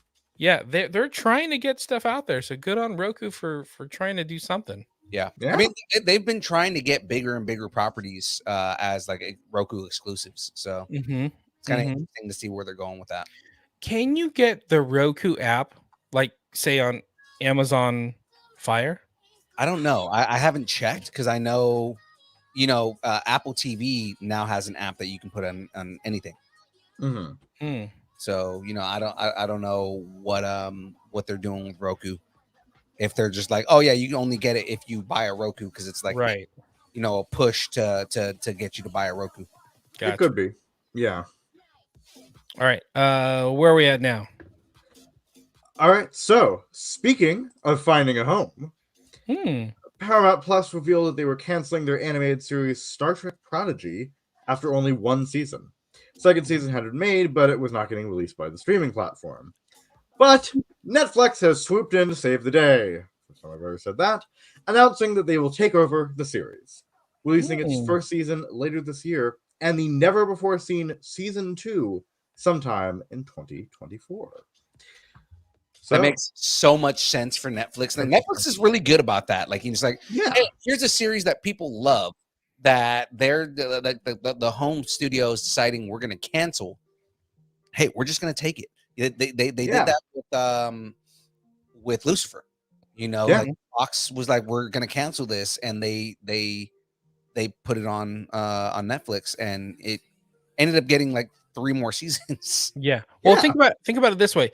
It's part of an IP, like a beloved iconic IP of Star Trek. It's meant for kids and bringing in like a whole new generation of Trekkie fans, but like Netflix knows how to market. Like, look what they did for Cobra Kai. Yes. Yeah. Oh God, YouTube did not know how to market that, and it was just like to be fair, YouTube just didn't know how to market YouTube TV to begin with, and it was like, oh yeah, we have shows too, and like nobody watches YouTube to watch like actual TV. They watch cat videos and weird shit. So I mean, like. I go to YouTube to watch people play with Bluey? buddy, To watch Bluey? No, I go to YouTube to watch Distance. yeah. Oops. Nope. Yes, no, there is no oops there. We go to YouTube to watch Distance Nerding. Let's I like it. absolutely. All right, So I, mean, cool. I think it's great that Netflix is taking something like this and giving it the marketing it deserves. Yeah. Mhm. No, more Star Trek is not a bad thing. Never. So I'm there. Yeah. Again, I have not watched this show for obvious reasons. But Because you're not enough of a Trekkie. because I'm not a child and wasn't the biggest fan of Voyager. So It's got what's her name in it? Janeway? that's what I'm saying. It's got Janeway, which I mean I like Janeway as a character. I just don't really like Voyager. So Gotcha. Okay. I might have some for it. We'll see. Let's get into some Spider-Man news. Spiderman news. Bittermans. Miles Morales, Brooklyn's one and only Spider-Man, is swinging onto Netflix. Speaking of Ooh. Netflix, I'm excited for this. the sequel to 2018's Oscar-winning Spider-Man Into the Spiderverse is the latest Sony film to land on Netflix after the streamer secured the rights to the studio's output as part of a deal back in April 2021. Under the 5-year pact, all of Sony's films from 2022 onward, including the upcoming Spider-Man Beyond Spider-Verse, will stream exclusively on Netflix after the theatrical and home entertainment releases. Dude, good on Netflix. Yeah. I'm gonna watch this Yeah. like nonstop. Absolutely, man. This is a good move on Netflix to get this deal. You know, they're going to be streaming both good and bad Spider-Man movies. Yeah, exactly. So rude. That's rude. That's absolutely rude. You know, This is- because like the Spider-Man movies are good, right? But then we also have to deal with like Morbius and Right. Oh yeah, I Raven see the what you're Hunter, which is like, hey, yeah, lion blood. saying. Did that come out yet? It hasn't come out yet. No. right? No. No. I get it. Lion bites and abs. That's all we care about in those movies, right? Just Hey, boy, whatever gets you. Spider-Man Across the Spider-Verse will be whipping onto Netflix Nice. Tuesday, October 31st. on Halloween. That's what I love about Netflix. It's like, hey, we're gonna talk about this. Guess what? It's coming out like tomorrow. Yeah. Like, we're not gonna do it like 3 months down the road where you're gonna forget or be pissed off that it's not right here. It's right here. Yeah, they don't. Here we They go. don't need. Yeah. They don't need to promote for like months because like all they have to do is say, "Hey, it's coming tomorrow," and everybody's gonna watch it. Right. Exactly. Okay, more New York Comic Con news. A new trailer was released for Invincible Season 2, but it was also revealed that Season 3 is already in development. So excited for this. Ooh. Me likey some Oh, yeah. Invincible. Creator Robert Kirkman said his goal for the series would include 7 or 8 seasons. Holy crap! The second season of Invincible hits Prime Video on November 3rd. So you can watch Spider-Man for a week and then right after that, boom. Then we get to watch something a little more violent. Yeah. I am again. I'm very excited for this. I love Invincible as a series in itself. It makes 100% sense that they have enough belief that they're already working on season 3 because they know, like with the success of season 1, they know that season 2 is probably as good or better than season 1. At least I would hope that that's what they think. I'm seeing this being like, again, it's another huge series from Robert Kirkman, right? Like Robert Kirkman has one of his books turned into a never-ending, series of live action shows on AMC that everybody is wishing would die but won't because they're fucking zombies. It is a zombie show, literally. Right? Literally. Yep. In all senses of the term. Exactly. Like it won't die. But I mean, Robert Kirkman, just one of the most successful series ever to exist. Now getting even more, newfound glory with another book that he wrote that's turning into that's now a cartoon. So it's like I wonder how much of the comic storylines they're going to follow, or if they're going to do the same thing with Walking Dead that they did, where Robert Kirkman was involved in the writing and just continued on the series ahead of the books. We shall see. By the way, shout out to our boy Brandon McKinney. He did some of the storyboards for Invincible, so good on him. Okay, let's keep going because Brandon McKinney and I've been like badgering him on Instagram about, dude, you need to come back on the show, man. Like we haven't had him on the show since like almost like the beginning of us doing distance nerding. Yeah. But like Brandon, man, I mean, Invincible, Harley Quinn, every good cartoon from our childhood he worked on. Like, I mean, you know, the dude's been on everything. So it's like, you know, it's amazing. Yeah, I completely agree. And he's a good dude.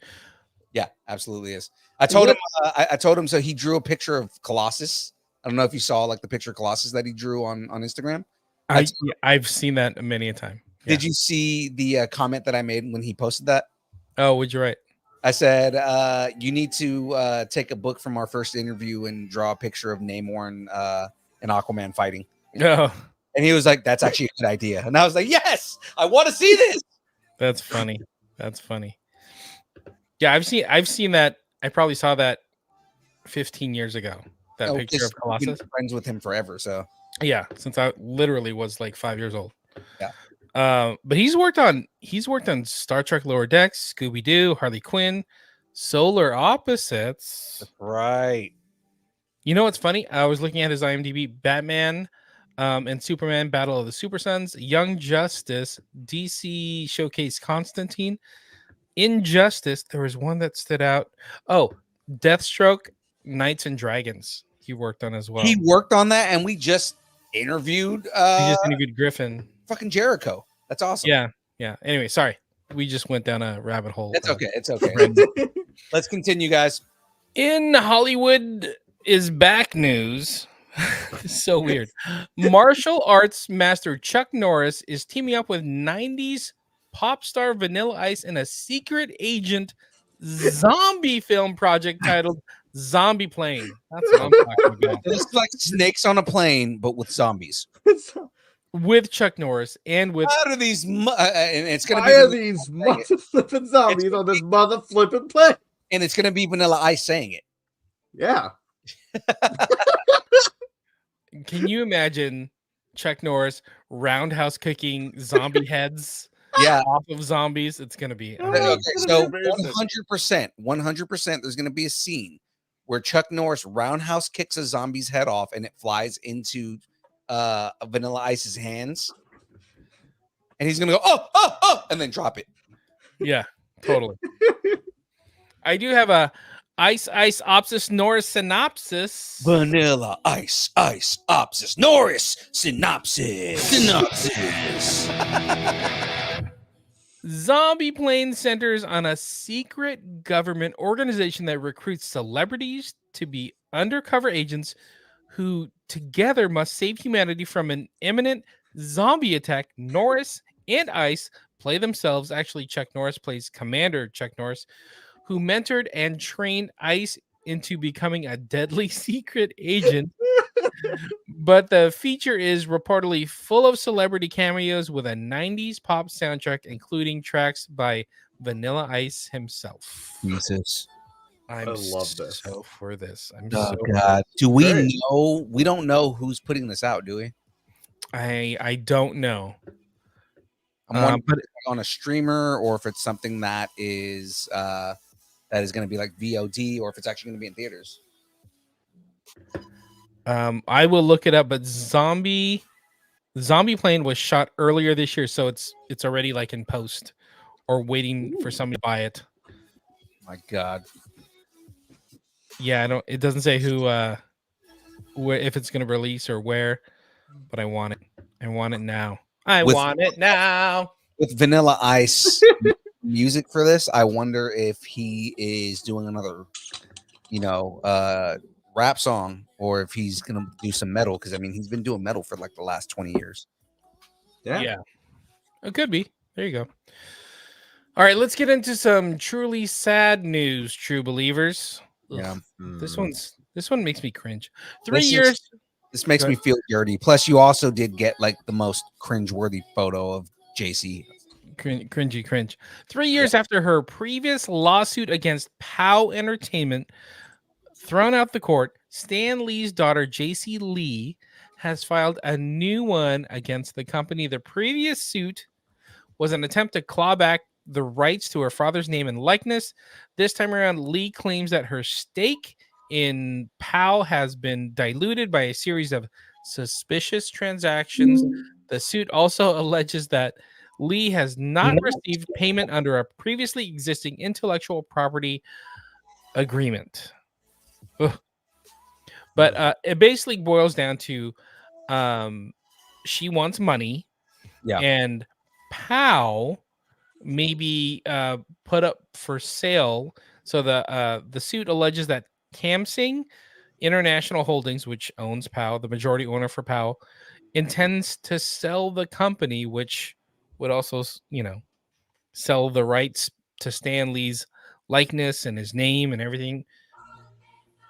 Don't you think Disney would be like, hey, we want some of that action? Pretty sure Disney would. Yeah. So really, she's trying to get her money in before Kamsing tries to sell POW to somebody else, Disney, whoever. That's been JC's thing the entire like almost her entire adult life. I think she resents that her father made the characters that he made, or at least the characters that he wrote. I can't say that he created all the characters because they were joint operations, but she's been so upset that these characters that are beloved and now giant money making franchises, she's upset that because her dad specifically said, I don't want the ownership of these characters because they're meant for everyone. She hates that because it's like, oh well, he could have made so much more money and she doesn't get any of that. So it's like be her and Kirby's kids. Like it's sad. Super sad. Because they want all the money and they don't care that the masses can enjoy them the way that Jack and Stan intended them to be. Yeah. It's so sad because it tarnishes their legacy. Yeah. Moving forward, and we've heard some pretty terrible stories from people that were close to Stan or in the know in those circles of how JC comes off. So all this, all these kind of money grab scenarios kind of point towards, yeah, she's probably not a good person. All the alleged, elder abuse stuff and, money grabs. It's just terrible. So, Yeah. Anyway, let's keep it going. Yeah. All right. So, keeping on the sad and kind of depressing news, Best Buy has confirmed that it will begin to stop selling physical media such as DVDs, Blu-rays, and 4K Ultra HDs in 2024.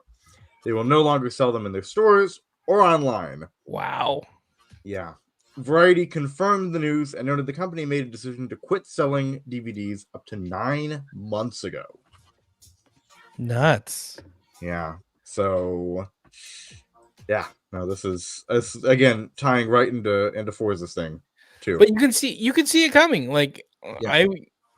I think we had a garage sale and the kids found a DVD. They're like, "Can we play it?" I'm like, "I don't know. I don't have a DVD player to play it." Right. My computer doesn't even have a disk drive anymore. So I was like, oh, sorry. I still have this on my table, but a while back with Nerd Culture, this was so we were watching a follow along, and it was Disney didn't have the movie on Disney Plus, which funny enough, like 3 days after we did the watch along, it popped up on Disney Plus because they were re-releasing it, but could not find They're it. watching you. I had to go into my boxes and find my Blu-ray of the Hulk, right? Because we were doing a watch along, and I realized I don't have anything to watch this on. Yeah. And what I had to do was I was like, okay, hold on, my Xbox should have a Blu-ray player on it, right? And I had to download an app in order for the Blu-ray to work. That's how it is now. Like the fact that it didn't natively play the DVD, the Blu-ray, I had to download an app so that I could watch a Blu-ray on my Xbox.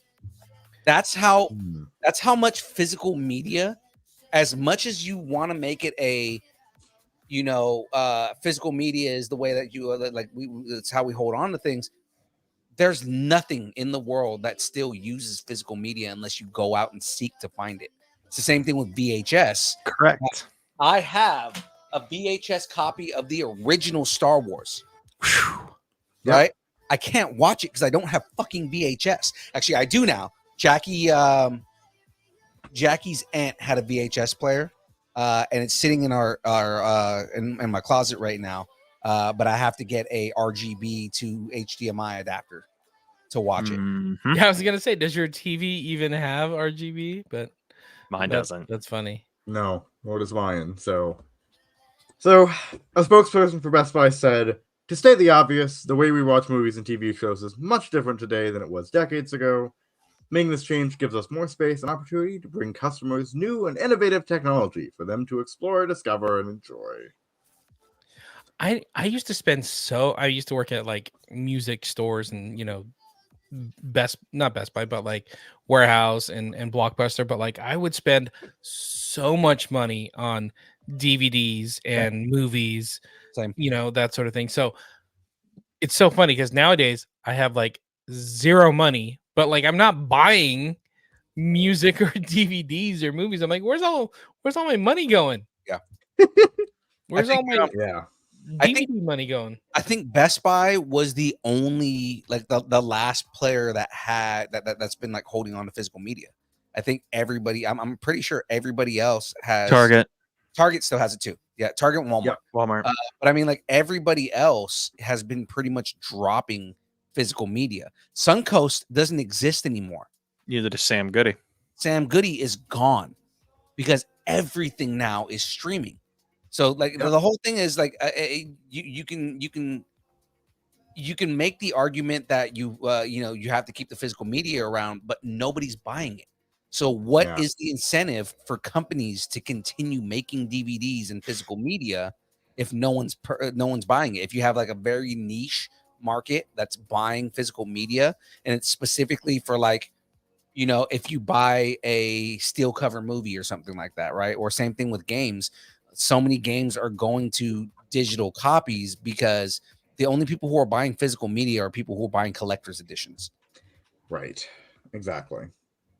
Which even now you can buy a digital, like if you buy a digital collector's version, they'll send you the physical media so that you can have that collector's version, right? Yep. I think it might be more advantageous for a lot of these companies and video games and things like that to go to a print on demand medium rather than mass printing DVDs that are just going to sit there and then just lose money.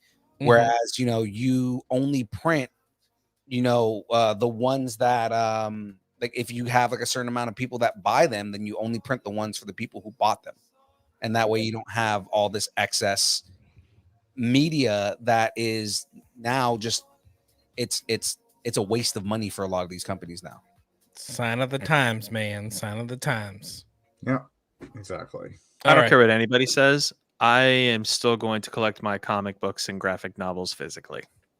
Oh no, I still do that. That I still do. I still buy that. That's the thing, is that comic books, as much as it's moving to a digital media, right? That's not going away because comic books are actually worth money. Right. Exactly. Comic books appreciate, so that's the whole thing is DVDs. I've got this right here, the Green Hulk right here, right? But unless this was like a complete special edition and I rated it and put it in a box, this is worthless. Yeah. This is gonna be a bargain bin for $1 at some point. Comic books, just like records, it's the nostalgia factor of it. It really has nothing to do with it's more cost effective to print that and keep it. It's just for collectors. Yeah, and the whole thing is with that, because I love the way that Diamond has been doing it, where if you buy a comic book, they send you the digital version. Because for guys like me, I don't have to do, and I guess this is counterintuitive for Diamond, right? But I mean, like, I don't have to buy one to read and one to collect, right? Now I buy my collector comic, bag it up, never read it, and then I can read it digitally, right? So I can read the book still, but I have the physical copy of the book, which is worth money. And for me, that's more valuable because I don't have to put my grubby ass, oils, like natural oils from my. You don't get W all over the pages of your comic book. I'm not all over my comic books, and it stays in the sleeve. And if I go and get it rated, it's worth more money because nobody's ever touched it. Right. Exactly. You know what I mean? And but then I can still read that book in a digital format. It's what I love about Diamond making it to where if you, because now it's a subscription service with Diamond directly, right? When you get Diamond Direct, you can get every book on a monthly basis, which doesn't cost very much money now, but then in the long run, those books appreciate, and then I can still read it without having to open. Indie comics are the only thing that's kind of not in that realm because you still have to, you're not really getting the same distribution unless you make a deal with Diamond on that. Yeah. Right. Yeah. All right, let's keep it going. Got a few more stories. 2-time Academy Award winning actor Michael Caine has a career that spans 77 years. As the actor hit his milestone of his 90th birthday, he has announced his official retirement. Michael Caine. Michael Caine. Michael Caine. Michael Caine. Well, it's about time. It's about time Michael Caine leaves. With 175 acting credits to his name, like Alfie, Italian Job, Sleuth, Hannah and Her Sisters, Jekyll and Hyde, Cider House Rules, The Prestige, Dark Knight, Inception, Now You See Me, on and on and on. Kingsman, Austin Powers. Yep. There you go. Interstellar. The third Austin Powers. He plays his dad. The easy peasy lemon squeezy. The cinematic entity that was Jaws: The Revenge. Come on, right? You know what I mean? Best movie ever made. He got a free trip to like Jamaica for that one. Good for him. Good on him. He got to fly a plane. Good the for shark still looks fake. Jamaica. His final appearance on screen is in Oliver Parker's The Great Escaper, a biographical film about World War II veteran Bernard Jordan breaking out of a care home to attend the 70th anniversary commemoration of a D-Day in 2014. The film was released on October 6th. I was going to ask, what is a biological film? Like, that's just like he has an imprint of a movie on his back? Let's concentrate on Michael Caine, okay? So, concentrate, Michael Caine. Good on you, Michael Caine. Yeah. I'm watching this movie, The Great Escaper. It's a great, and it's a biological thriller. It's a biological film. It's a biological film. A biographical biological film. It's a biological film talking about World War II. And Bob's your uncle. Rated off for graphic violence. Okay. Rated off for graphic violence. Okay, we make mistakes. We get it. Michael Caine, and good on you. We never let you live them down. That's Michael Caine, you you have a glorious career. Thank you, sir. Yes. Yeah, absolutely. This is almost as sad as if, I don't want to say it, knock on wood, long live Michael Caine. But I mean, it's almost as sad as that to hear that he's never going to be in another film again. Speaking of sad, how about this impression? Oh, geez, Rick, we got new voices. Okay. Huh? Never do that Anyone? again. I'm gonna- What? no. I'm gonna need you to do it again. Do it one more time, Oh no. please. Let's do it. Oh, geez, Rick, we've got new voices. Jesus, that's supposed to be my voice. That's what you think I sound like. Fuck. Well, now, yes. Since certain Exactly. people have been Hey. fired. Mine was Is this closer than supposed yours. to How be- about that? Is this supposed to be like a variant version of me? I already have this jackass doing my voice. That's in the show. Fucking Harry Belden. Okay. Rick and Morty has officially announced the new voice actors that have replaced Justin Roiland as the two main voices in the hit animated series. The reveal came with the series premiere of season 7. The new voice of Rick Sanchez is Ian Cardoni, and the new voice of Morty is Harry Belden. Then, of course, there are Mr. Poopy Butthole, Mr. who Poopy was Butthole. voiced by actor John Allen. Ooh-wee! And the Rick and Morty fandom has imploded. Oh yeah, absolutely has. No Roiland, no watch. It's basically how they're Hey. acting. The whole thing though is like a lot of like news outlets and like people who are actually reporting on it are saying that yes, they are audibly different. Like IGN specifically said that they are very, very different. You can tell it's not Justin Roiland 100%. But the thing is that the humor still holds up. The everything about the show holds up, aside from like how off-putting their voices are. But they're saying like, you know, everything still works the same way as it always has. All right. Now, how are you with the new voices, young Phil? Because I know you're a big Rick and Morty guy. I am.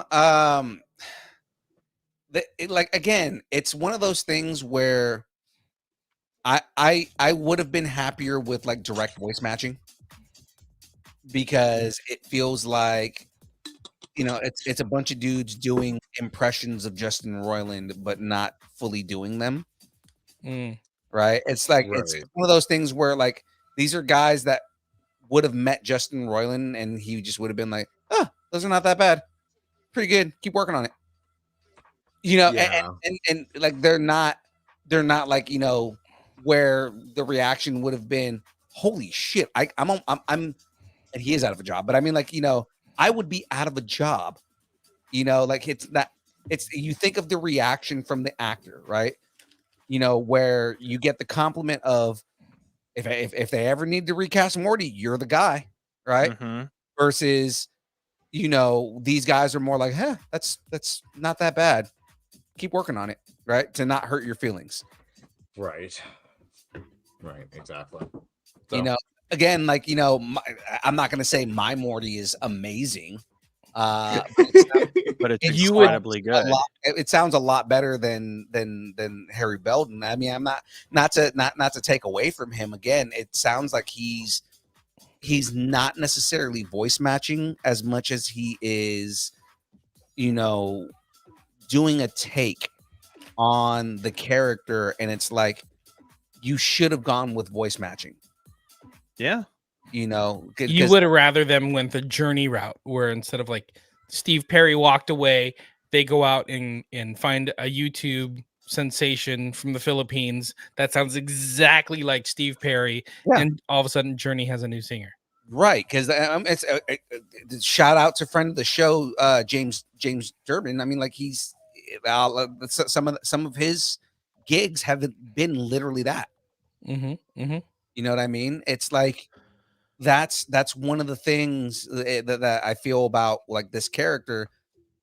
It's you should have gone with the voice match so that the fandom doesn't sit there and complain about, you know, things are so different, unless you went the route that they did with Solar Opposites, where you make it so obvious that they changed the voice, you know, and make it a joke on the show. Mm-hmm. You know what I mean? You easily could have done that. Now, So let me point out two things here. This is an advantage that certain shows that have gone through multiple actors can take advantage of. Had Rick and Morty had a season 1 guy who just had to leave for whatever reason, and they went and got him back, that would work. That would work. I mean, there have been cases in certain pieces of animation where they've done that. I'm not even a Rick and Morty fan, and to me, it just doesn't sound the same. It doesn't feel the same. That's like taking Dan Castellaneta away from Homer Simpson. Yeah. Who's going to replace him? Who in the world can do a perfect Homer Simpson? I mean, if you just kind of wait around for it, you never know. But What? Woo! That was pretty good. I'm not Dan really one to Castellaneta may toot be my own worried. horn here. But no, Again, and that's voice matching, right? Like that's the whole thing is if you want to do this and not piss off the fandom, get somebody to voice match. Now, who's to say that this wasn't Dan Harmon's intention? Because that's the thing, is that Dan Harmon famously likes to piss off the fandom. He does it on purpose, because the whole thing is he said it in the past. So when the whole craze about the Szechuan sauce happened, and McDonald's re-released the Szechuan sauce, and people were pissed because they couldn't get it, and it was just like, this whole corporate just thing happened. His reaction after like a couple of months was, if you are still pissed off about not getting Szechuan sauce, then you don't understand the point of Rick wanting the Szechuan sauce. The point was he's willing to destroy an entire universe for something that's trivial, right? So the whole thing is like, the fact that McDonald's is re-releasing this because they're re-releasing it because people are clamoring for it. They don't know what's going on in Rick and Morty. They just know that something in McDonald's was mentioned, and they want to capitalize on it, right? Gotcha. Whereas that's the whole thing. Dan Harmon is really big on, let me mention something, see the fandom go crazy, and then tell them all they're idiots. Or it could be some like weird, like double play, like double agent type thing, where it's like, hey, let me get some actors that kind of sound like Rick and Morty, but not quite Rick and Morty. So whatever happens with Justin, we have new people in a new direction. Or if for whatever reason Justin gets his act together and things get squared away and he does have a path back, we can kind of justify it. Maybe this is a way where Dan can, appease Adult Swim and getting new actors and piss off the fandom.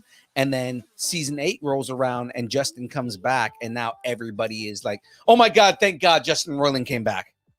Right. Well, there's another reality we got to consider as well. And that is the likelihood of he probably went through tons of voice matching. Like there were probably people lined up who were able to do perfect Rick and Morty's, but they probably couldn't act for shit. Yeah. Because they said they did over 1,000 auditions for each. Yeah. How many spot on Ricks and Mortys do you think he probably had to sadly, like, dude, you sound so spot on, but you can't read this line the way I want you to read it. Right. Like you sound like Rick, but you're not Rick. Yeah. And because you're not Rick, I can't cast you on my show. Right. Like sorry. I ad-lib everything I do with Morty, and it's like, give me a script. I'll do everything the same way. Right. Like if I read this whole thing right here, the new voice of Rick Sanchez is Ian Cardone, and the new voice of Morty is Harry Belden. What the fuck is that? Okay. Then of course there was Mr. Poopy Butthole, who was voiced by actor John Allen. Like it's knowing when to throw in like the hesitations and different things like that. It's reading the line is. It's one thing to read the line, but it's knowing how to read it like Morty. Mm-hmm. You know what I mean? It probably broke his heart to hear so many perfect voices not able to act. Right. Exactly. Sometimes. So there's Rick and Morty. Put it in your button. That's a no for me, dog. All right, let's keep it going. We got one more story before we get to some Loki. Speaking of time jumping, Netflix recently shuttered the long-standing mail-order DVD service that led to the closure of video stores around the world and ushered in the era of streaming. Now, the company appears to be embracing brick and mortar. And they're going to be sending DVDs back out to people again. Oh my goodness, this is so like weird and backwards. According to Bloomberg report, quoting Josh Simon, the company's vice president of consumer products, Netflix aims to open a network of stores offering retail, dining, and live entertainment that leverage its TV shows and movies. Huh? Oh, Yeah. No. okay, then. Netflix Huh. has not announced what it will be selling at the locations. It's unclear if DVDs or any type of physical media will be part of the inventory. We've seen how much fans love to immerse themselves in the world of movies and TV shows, Simon told Bloomberg, and we've been thinking a lot about how we can take that to the next level. So really, it's like an immersive thing, right? Yeah. It's like going to Disneyland, riding a ride, and then you come out of the ride into the gift shop. Right. Yeah. And all the food, in the snack area is themed, Yeah. So Disney, a major Netflix competitor, has been in the retail, dining, and live entertainment spaces for decades. Such offerings have not yet been part of Netflix's core brand, but the company has recently been dabbling in these areas. The streaming plans to open the first two of these Netflix house locations is unannounced cities in the US in 2025. It hopes to expand the concept in major cities around the world. And I mean, like, so speaking of like them dabbling and stuff like this, like Netflix specifically has a restaurant that I think it's a pop-up that they're opening in LA that is going to be serving food from their TV shows, from like their cooking shows. Oh, all right. So if it's like, you go watch a cooking show and you're like, oh my God, I want to try that. That's literally what they're doing. And also live glass blowing. Oh, yeah. John is talking with his kids. I'm checked out because she's trying to steal my distance learning glitter sticker. And I had to work out a deal. I had to work out a deal. Mm-hmm. So there's cookies involved and a no nap involved, but she also gets the sticker. So I don't even understand what I lost. Absolutely lost. You'll always lose. So that is it for the stories. You guys have any comments on what you guys think about this, or? Yeah. All right. Cool. I'm interested to see how this all turns out. Yeah. If it's going to be like kind of an AR experience, or it's going to be just like a restaurant or whatever. I am curious what they're gonna do. So yeah. Fours. Cute. I think it's really cool, but I would just say embrace retro. When something goes retro, embrace it. If you don't own a record player, go get a record player. If you don't have a region-free Blu-ray player in your possession, go find one and just keep it in the box. If you don't own comic books, start buying comic books.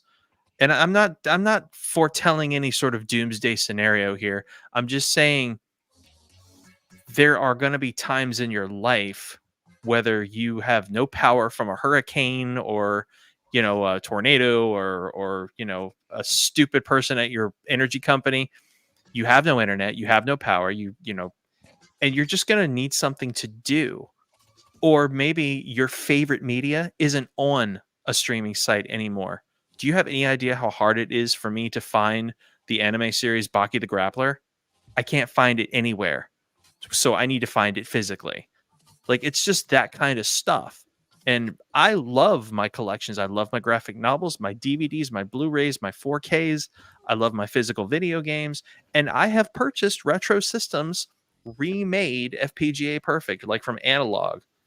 Like, if you own physical media, hang on to it, clean it up, take very good care of it. If you're not going to use it for the foreseeable future, put it in a bag and vacuum all the air out of it and store it safely somewhere. Because as we age and as we come to appreciate the things that are from 20, 30 years ago, you're going to want to break them out again because they are part of who you are. So I think Netflix, what they're doing here is a very clear reminder of that. Listen to your vinyls, watch your discs, play your cartridge games, embrace it, because once it's gone, it's gone. And scene. And scene. All right, awesome, eloquently said. Thank you. Move on. Should do. You had a little bit of like, hey, we lost power, and it. And Yeah. Oh yeah, that was and for a while. all my tacos are wet. What did you do? What did you do? I did a lot of reading actually, so that was most of it. Yes. Yeah, no, it was because I have physical books, physical novels and things. I still do that. 'Cause Champion. I just think it's better. I pre-ordered a book that came like a couple days ago, so it's the whole thing.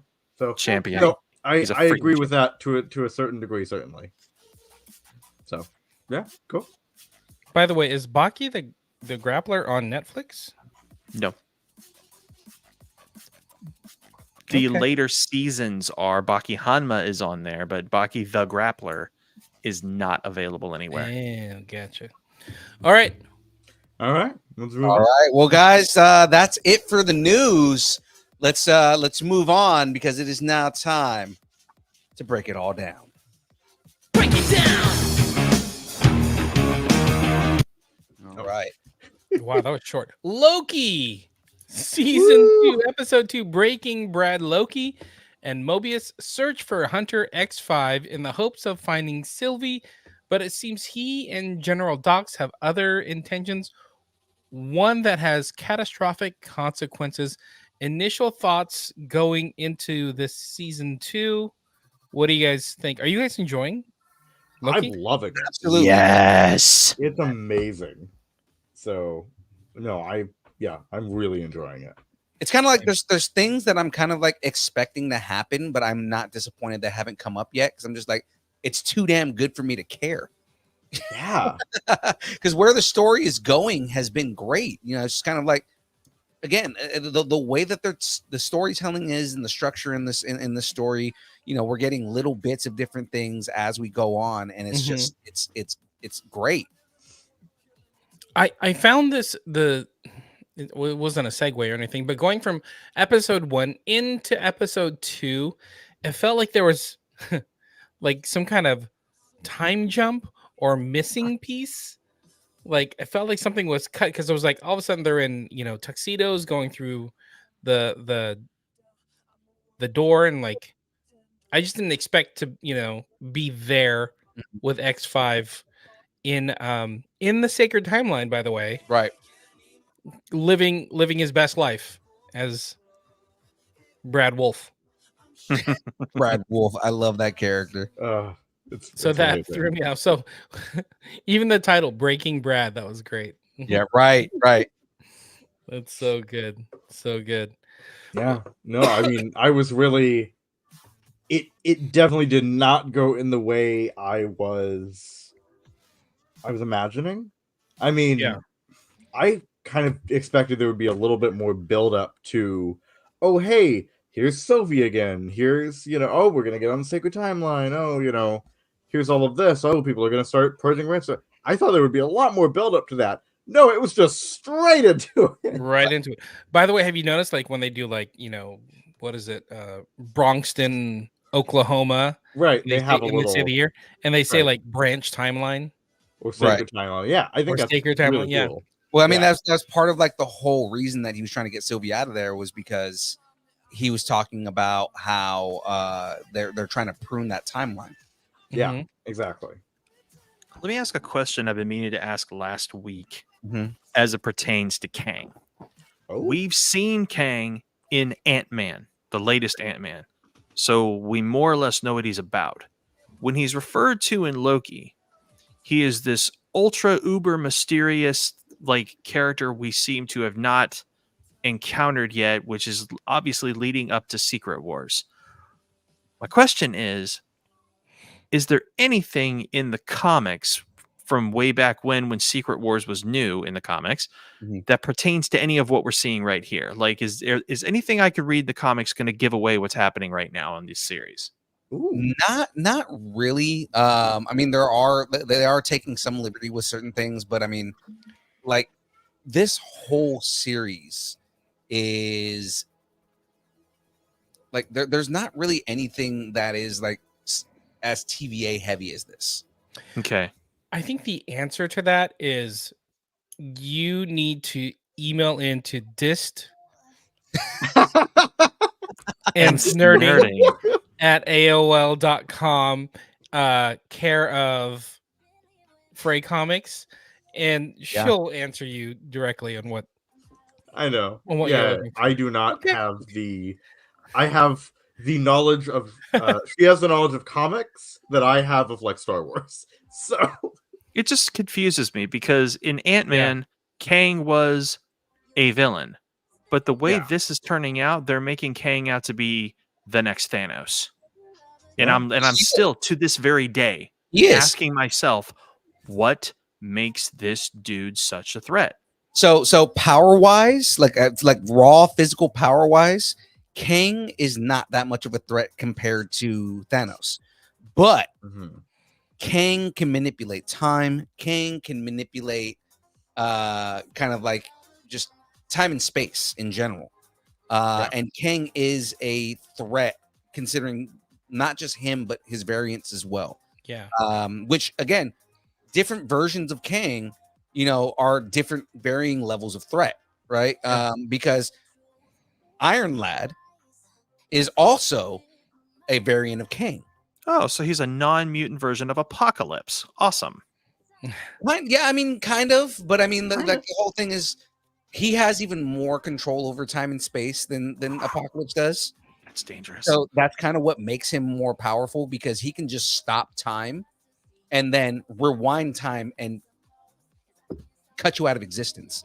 Like that's the threat that Kang has. Is he has power over a technology that nobody has, the same mastery of.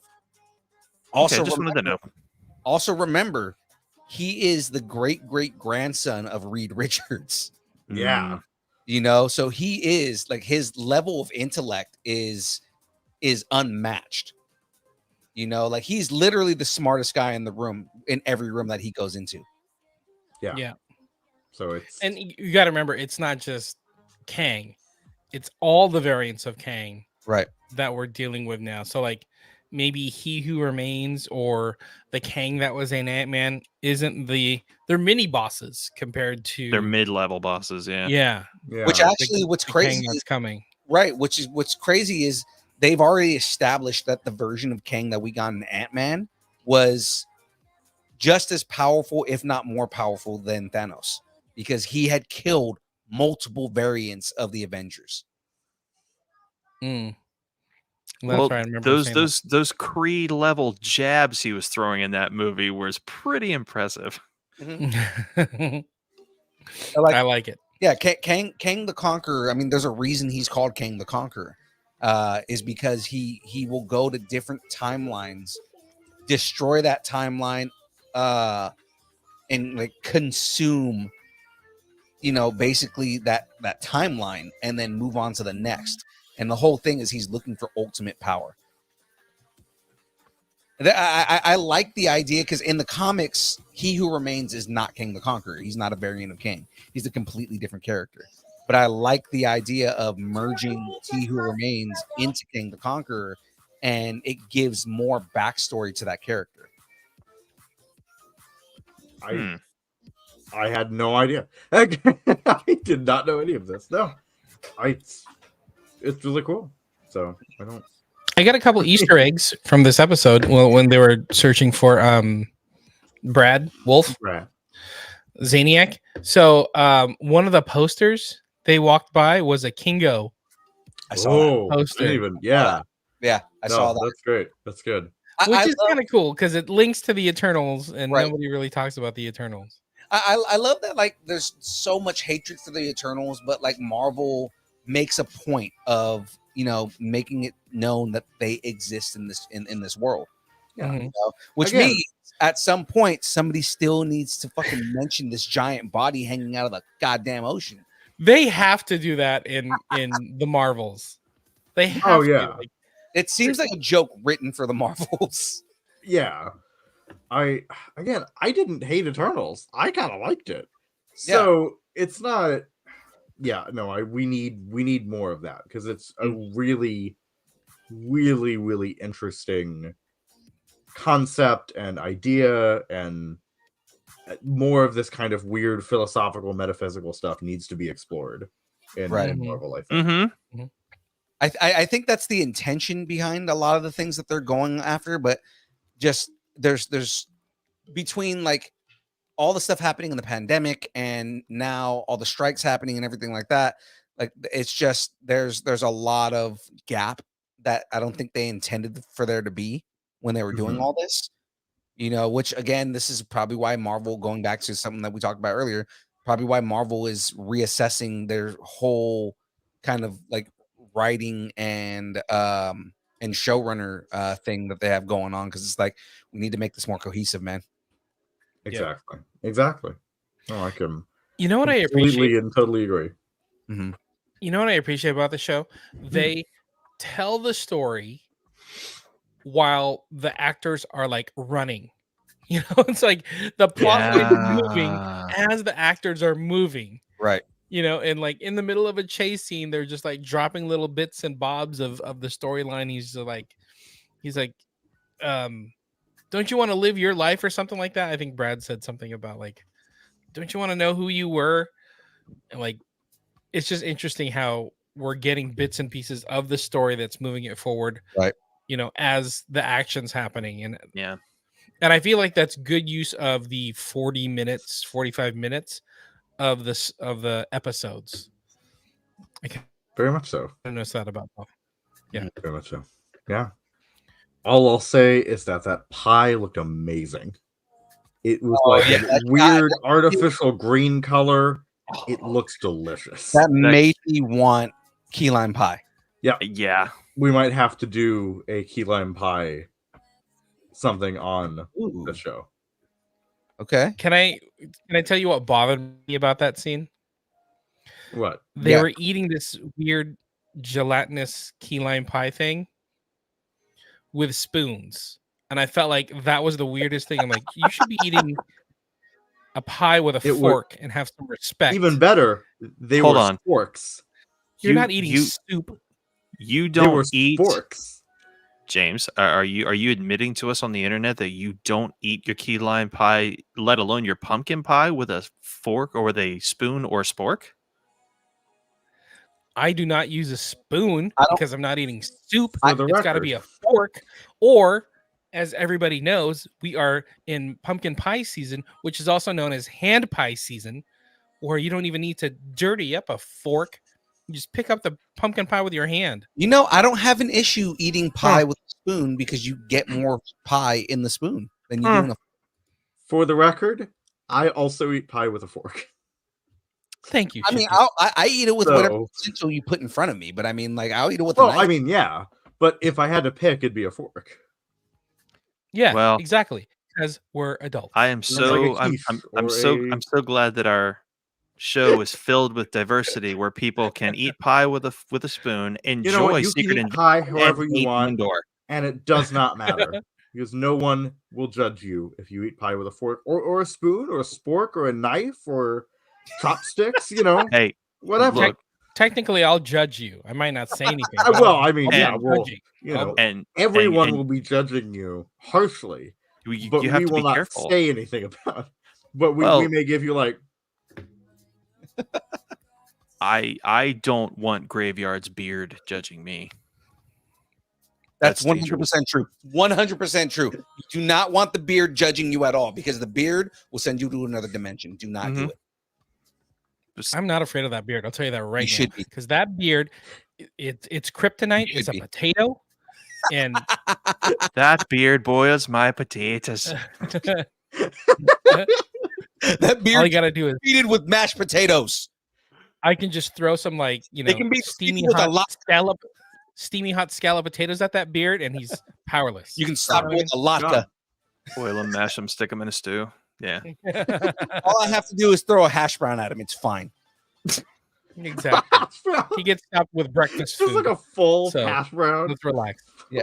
Let's all Tater relax. tots. I'm just pelting tater tots at it. So I got a question for you guys. How did it feel to you guys to see Loki whip out his Avengers 1 powers? It felt very satisfying to see him. Great.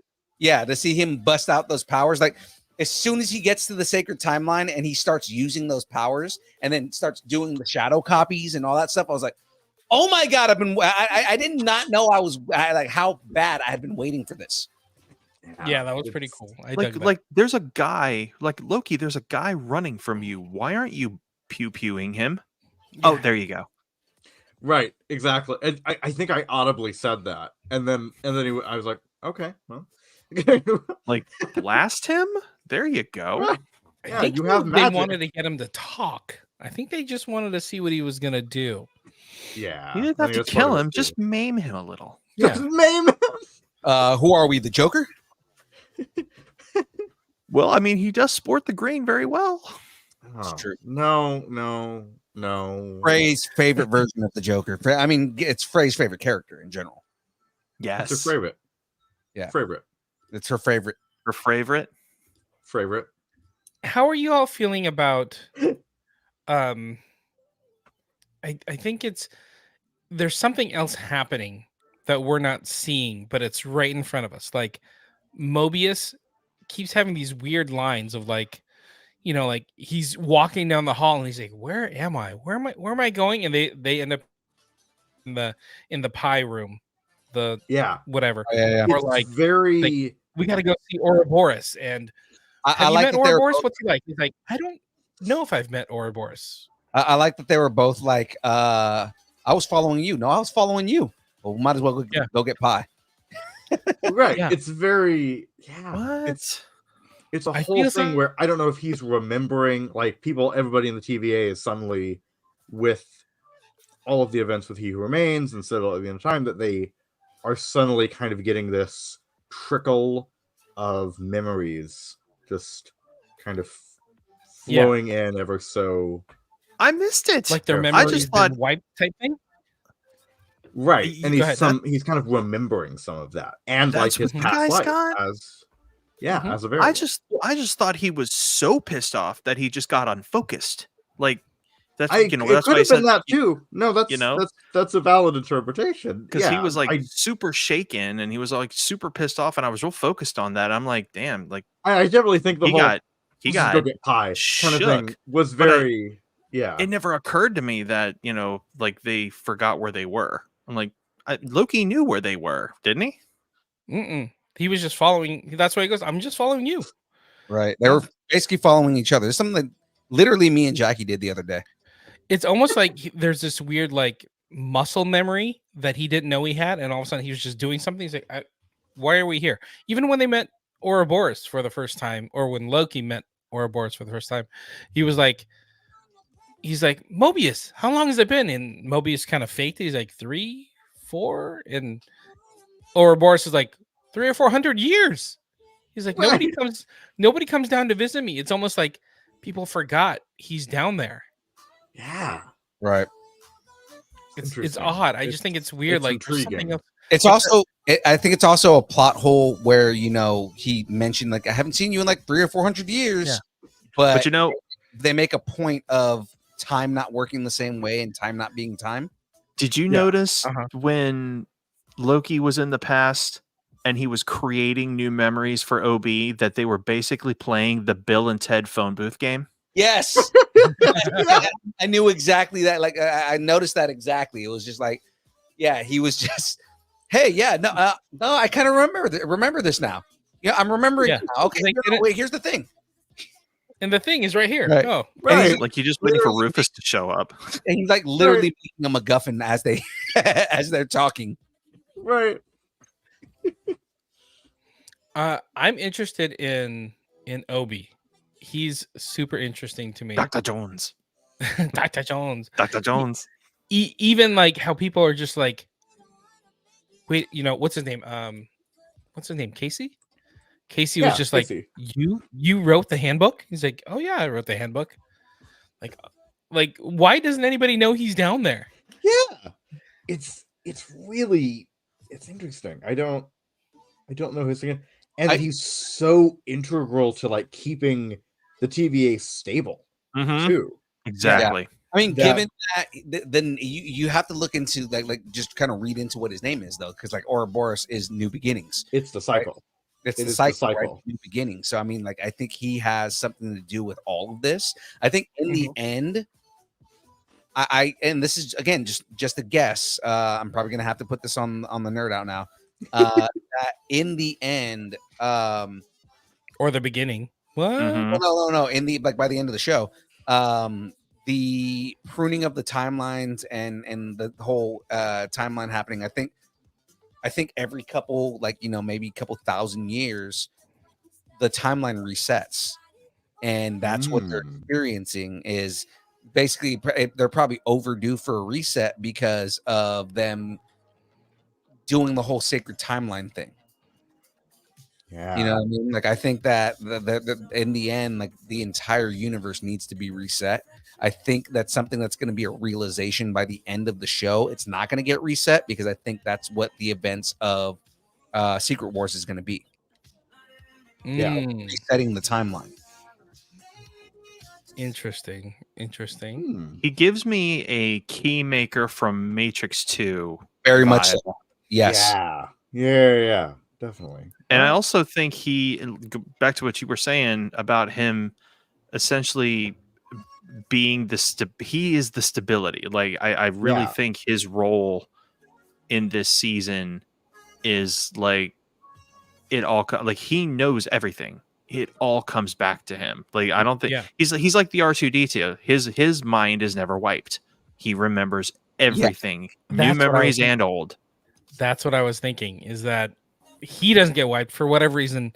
Mobius and the other TVA, agents have been wiped or something. But it almost made me think. I think I went down a little bit of a rabbit hole. I'm like, it's okay. What if Obi is a version of Kang that we just don't understand quite yet? I'll do you one better. What if Obi is the creator of Miss Minutes? Exactly. No, I think he is. I 100% think he is. Oh yeah. Yeah. Because they're looking for Miss Minutes, but I don't think they need to find Miss Minutes. At this point, they've got Obi. They don't need Miss Minutes. Well, we know Miss Minutes is going to show up again because there is a scene in the trailer where you get this like creepy Miss Minutes in the dark thing. So at some point, they're going to find Miss Minutes. I don't remember her taking off in the first season. What happened to her at the end of the first season? There is no explanation on that. So, I mean, it's kind of he's just randomly missing. And again, it's because, the sacred timeline has been like messed up. So, I mean, he's been going in between different timelines. The TVA obviously is not in the same timeline because there's different timelines within the TVA as well. So it's very, again, it's very weird and off-putting, but I think that's the intention. That's what they're trying to do because they want you to be confused. I think that's one of the big things in this is they are intentionally trying to have you be like, I need this explained. I don't know what the hell is going on, and it's all going to pay off down the line. So did anybody find themselves hungry for their childhood McDonald's during this episode? Heck yeah. I can fairly easily go to my childhood McDonald's, so no. But I could drive like maybe about 20 minutes down the street and it's like, there. So remember, it's still there. Remember, SHDU didn't exist in the 90s, so I did not, nor am I a big fan of McDonald's. So yeah. So James, I know you and I were eating McDonald's in 1985. Even the cup, like when when they're sitting inside and Brad's like swirling the cup, I'm like, I remember swirling the cup. Yes, and eating an apple pie. Oh, so good. Oh, it was so good. Not with a spoon though. How dare you?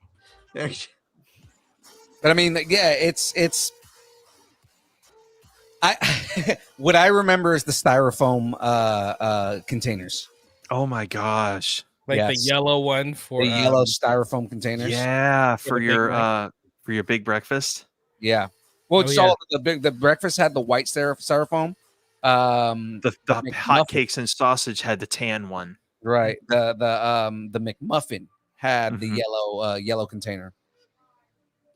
And I think some of the burgers came in yellow containers. Yeah, I think Big Mac had a yellow. Yeah. Like a yellow container. Yeah. I See, remember if styrofoam stuff back in the day.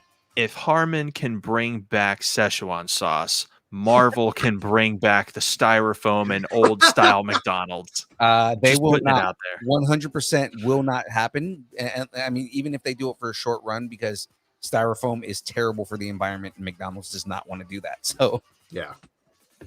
Don't rain in our parade. This is The whole why I reason get paper McDonald's bags got from the rid of it. grocery store. yeah, that's the whole reason that McDonald's got rid of it. Oh my goodness. So I like this episode. It was great. Yeah, it was amazing.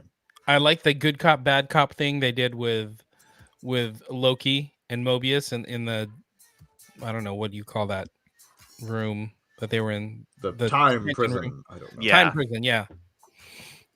I thought that was super cool. I don't know what's going on with Sylvie though. I don't know what her purpose is anymore. And maybe She knows the truth. She knows what's going to happen, and she's avoiding it. Yeah. She's I agree. picked a timeline to hide, and she's enjoying her existence. And it's funny because I feel like Sylvie is playing the role of what Mobius wants to be. I think Mobius in his heart wants to get to a simpler time and just get his sea-doo and enjoy life.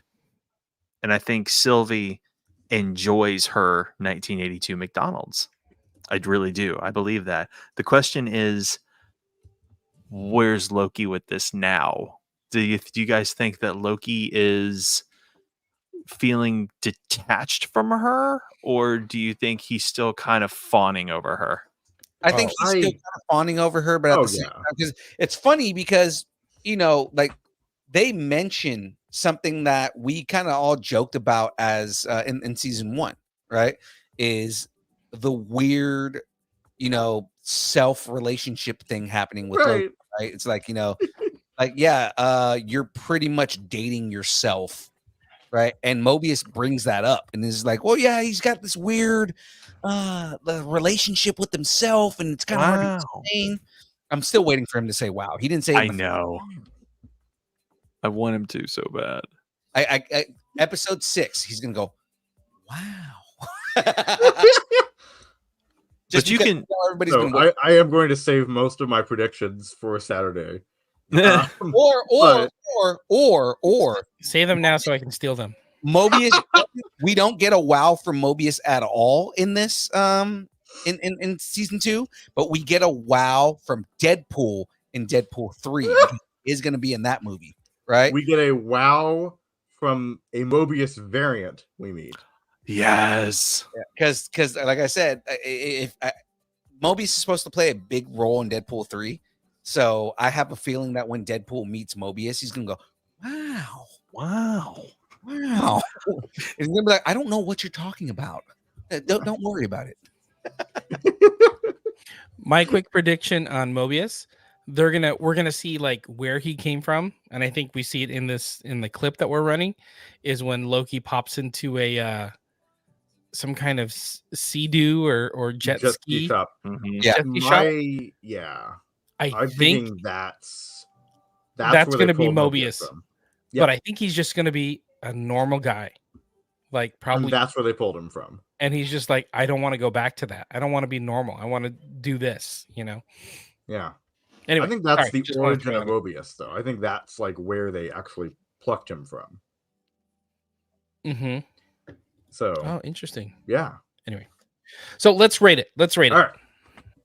So SHDU.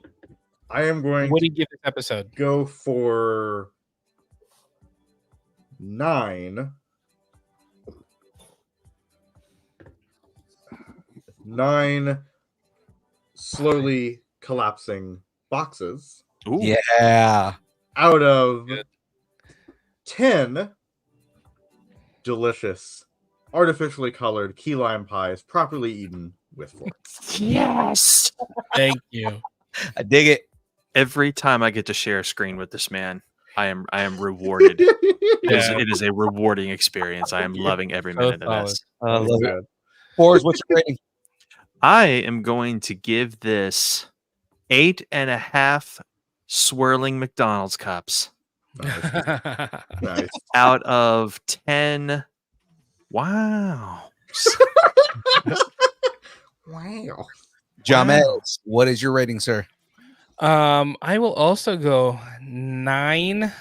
I will say 9 non-OSHA McDonald's 5-minute breaks. Yes. Weird. That felt weird. Out of 10 Kingo posters back in 1977. I love it. I love it.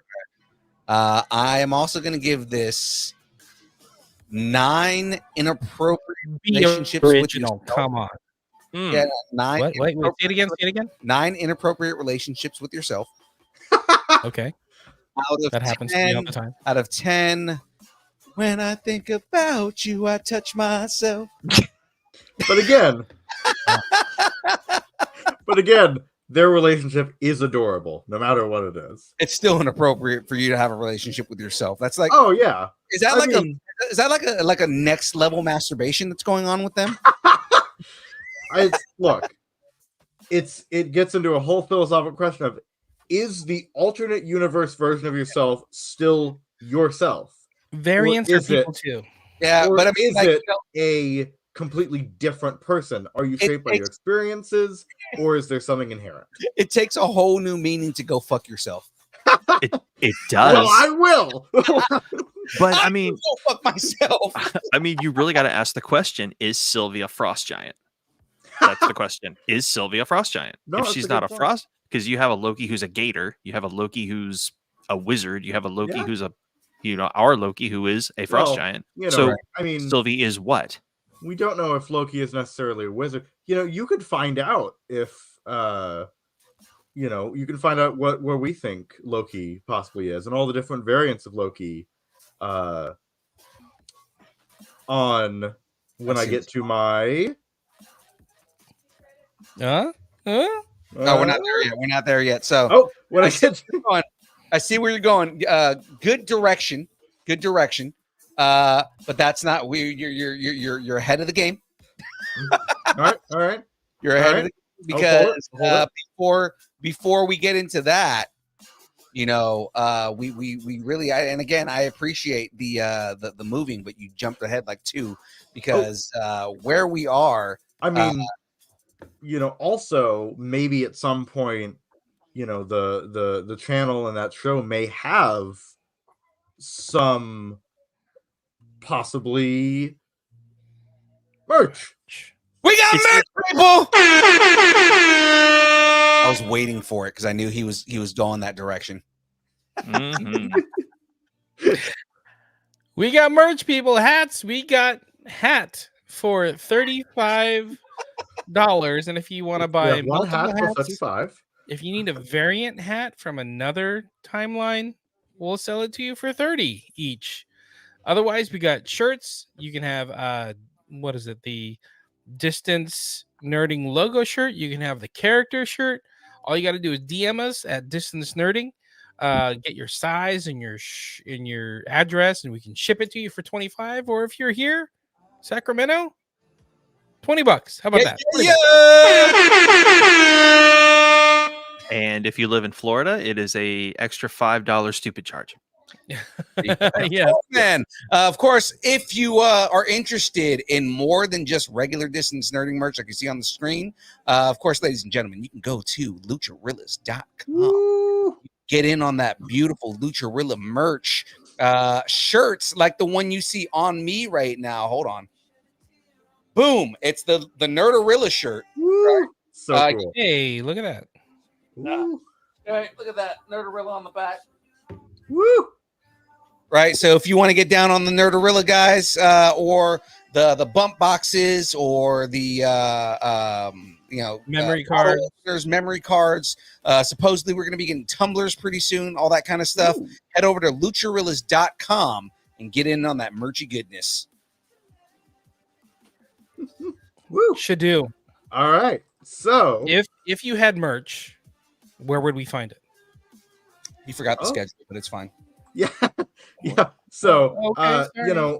I would need to somehow figure out when to release that merch. Possibly when you could say I might need a. I'll tell you when you shouldn't release it. You shouldn't release it on Mondays because we got game streams on Monday from 8 to 12 a.m. on Mondays.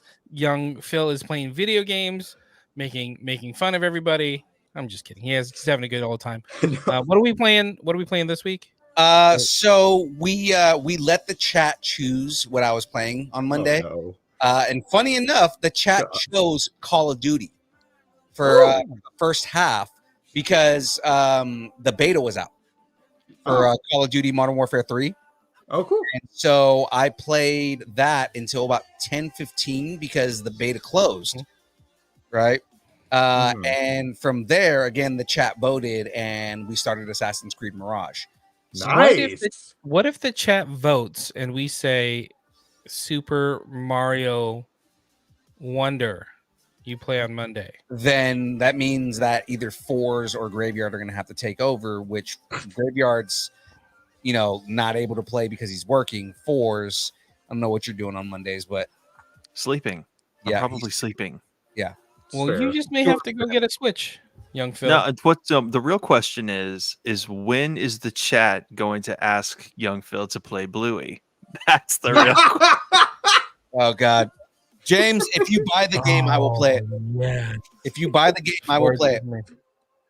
Hell yeah, you will. I'm gonna make all the 100%. kids If you watch. buy the game, I will play it. That's so good. That's So yeah, Mondays game streams from 8 to 12. I was going to Yeah. say, if you guys haven't checked out the streams as well, since we're affiliate now, we've got the AI in there now. on multiple Twitch. characters. On Twitch specifically. I just updated the AI last night, and now there's a whole bunch of like memes that you can put on screen. Oh. Right, so you can like put your memes on screen. For a guy who was complaining and making fun of Loki having relations with his variant self, you are way into your variant AI. Look, It's so funny though. Like the shit that you guys make me say is cracking me the hell up. Did you not hear the all one that he did on Monday? No, because James wasn't in the stream on Monday, but I mean, like he normally is. He was not there, and we. Some of us. It's actually funny because a whole bunch of people were in chat talking shit because they were like, "Where's James?" Yeah, they're like, "The one time he's not here to talk shit." They're like, "He's gone. What the fuck, man?" I like demand, but it's about now being there in actually was demand for you to be in the stream so they could talk shit to you. But Graveyard wrote my AI, wrote the Jigsaw AI to play a game that I had to eat pickles or my dick was going to explode. All right. So Tuesdays, let's get to Tuesdays. So Tuesdays. The download right now, 6:30 to whatever time it gets a little squirrely, talking about pickles and dicks there. I don't know what's get all your nerdy news on Tuesdays at the download 6:30 p.m. Pacific Standard Time. And then Thursdays, we're doing the build from 6 p.m. till 8 p.m. on Twitch and YouTube. Do we have a guest this week We for the do. build? Carissa Grant is coming back on. She's got a new Kickstarter. So she's going to talk about her new Kickstarter, which, by the way, just to mention since we're mentioning Kickstarters, friend of the show, Christy Shin, her Kickstarter just fully funded. So nice, congrats! Congratulations, Christy. Yeah, we helped put Awesome. her street or her Kickstarter over, and I'm very, very happy with that. I So, will totally take Amazing. credit for that. That is amazing. you got a big boost after the show. So Amazing. Awesome. Good. Yeah. Yeah, she was amazing. yeah, That's- I'm that's very what we happy do, that right? she got funded. So Fully support it. Yep. That's awesome. Congrats. all right. Congrats. All right. Hey, is that we just got through everything? Fourzze, are you gonna? You got a busy week, right? As a matter of fact, I do. Yeah. You will. You don't have to talk about anything quite yet, but I just want to make sure you plan to document your journey, good sir. I'm gonna try. No, do or do not. There is no try. There is no try. You are Okay. going to do, because this is Make part sure for you- us too. Just make sure you you go by what Elise says, because she did kind of outline what you can and can't record. So I'm just excited for you, and I'm excited to follow your journey, good sir. And not give away if we too much. wanted to, I know. That's all I'm saying. if we wanted to follow that journey theoretically, where could we go? Oh my goodness, the segues. You They've been really on can't all night. follow the journey. However, ladies and gentlemen, I am Fourzze FX Saber Sound Designs for the moment. You can find my work on saberfont.com. If you get yourself a lightsaber from places like, I don't know, kybercave.com or Vader's Vault or customdarkwolfsabers.com, go to Saberfont. Purchase a sound font from me or somebody like Juan Sith or Harry Solo Fonts and put that sound font on your saber, light it up, and just enjoy the absolute heck out of it. I promise you're gonna have a good time. Now you can catch me here on Tuesdays for the download, and then you can join me and the Husbeard Graveyard Fridays on Kyber Cave Productions YouTube channel for our segment called Beard in the Chair. Been having a blast, about to start a whole new journey tomorrow with a friend of the show, but I will see you next time right here on Distance Nerding. And until then, may the fours be with you. you and your fucking catchphrase. I'm so jealous. I need to make something as good as yours. SHDU! Tell everybody where they can find you. All right, I am SHDU Studios here on YouTube and on Instagram. I do short films, music, and other nerdy stuff. I am also on Phrase channel. We have a series called Classified, where we take your favorite pop culture characters and place them into their respective D&D classes. We also have a companion series called Journals to Classes, where we go through each of the D&D subclasses and the classes, I guess. Well, it's each of the D&D classes and their subclasses. We will have a new episode of Journals Classes coming out this Friday. It will be on Druid, so have fun with that. Also, we have a backlog of classified Journals Classes. We did a classified last week on John Carpenter's The Thing. We're doing horror for this month for obvious reasons. Also, I am in the Distance Nerding sphere, as you can see.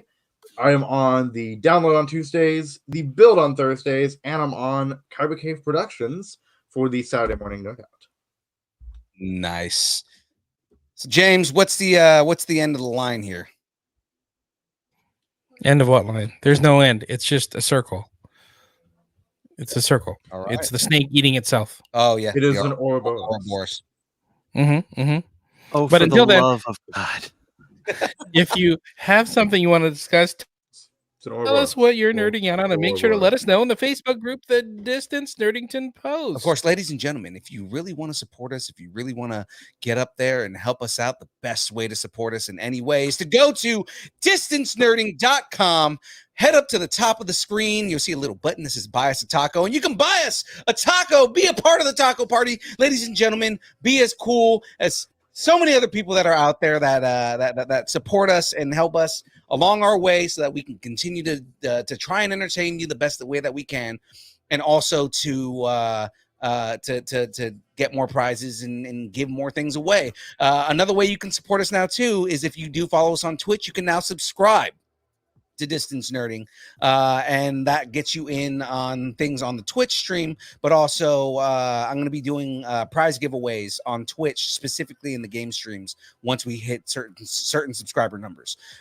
So guys, that's another way to support us. Head over to distancenerding.com, buy us a taco, join the taco party, or head over to Twitch and subscribe, follow and subscribe, and that'll get you chances to win prizes. Ladies and gentlemen, if you want to connect us, you can do this over Instagram, Facebook, Twitter, Twitch, TikTok, Threads, YouTube, Discord, MySpace, Vine, GeoCities, Friendster, Second Life, AIM, Farmers Only, Christian Mingle, and OnlyFans, where Phil, what can we find on the OnlyFans? Only pictures of Aaron Watson's feet and mandals and the beard. Gross. Specifically now, it's going to be people throwing tater tots at the beard. Exactly. Throwing And tots. all the tots at the beard. And all of this at Distance Nerding. And speaking of Distance Nerding, if you are interested in us, I don't know, breaking up with your boyfriend or your girlfriend or your significant other, your pet, your schoolyard bully, annoying neighbor, or, you could just tell us how much you enjoy us or really hate us or wish the internet would confuse us. You can send us an email. Ready? I'm going to do this for the first time. Send us an email at dist. I could go for a Big Mac in a styrofoam box. Absolutely good. Yeah, If I could go and get a Big Mac right now, I would. I mean, I can, but yeah. I had burgers for dinner as well. Remember the apple pie? I like how you said burgers in plural.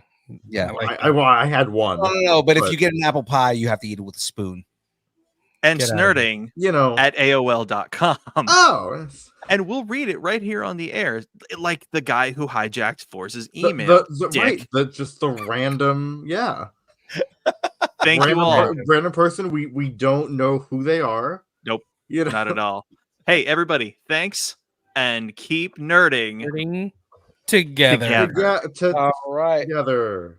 Well, it is now time for the dance party. Nailed it. Ladies and gentlemen, let's get this going. It's time to dance and have some fun.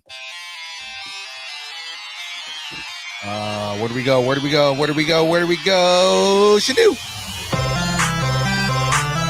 Oh, he's went ham. Oh. Slow it down, SHDU. You're going to pull a hammy.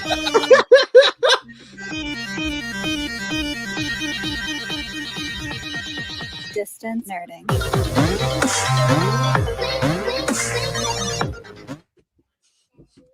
Oh. Plank.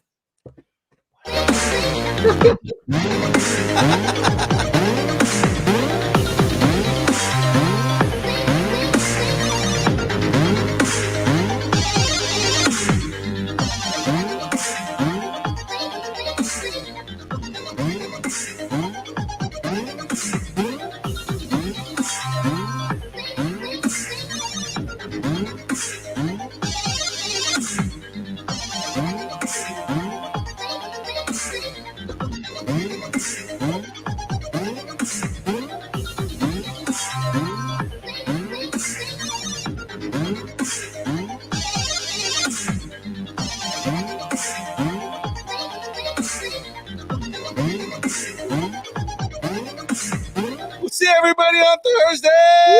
Be happy.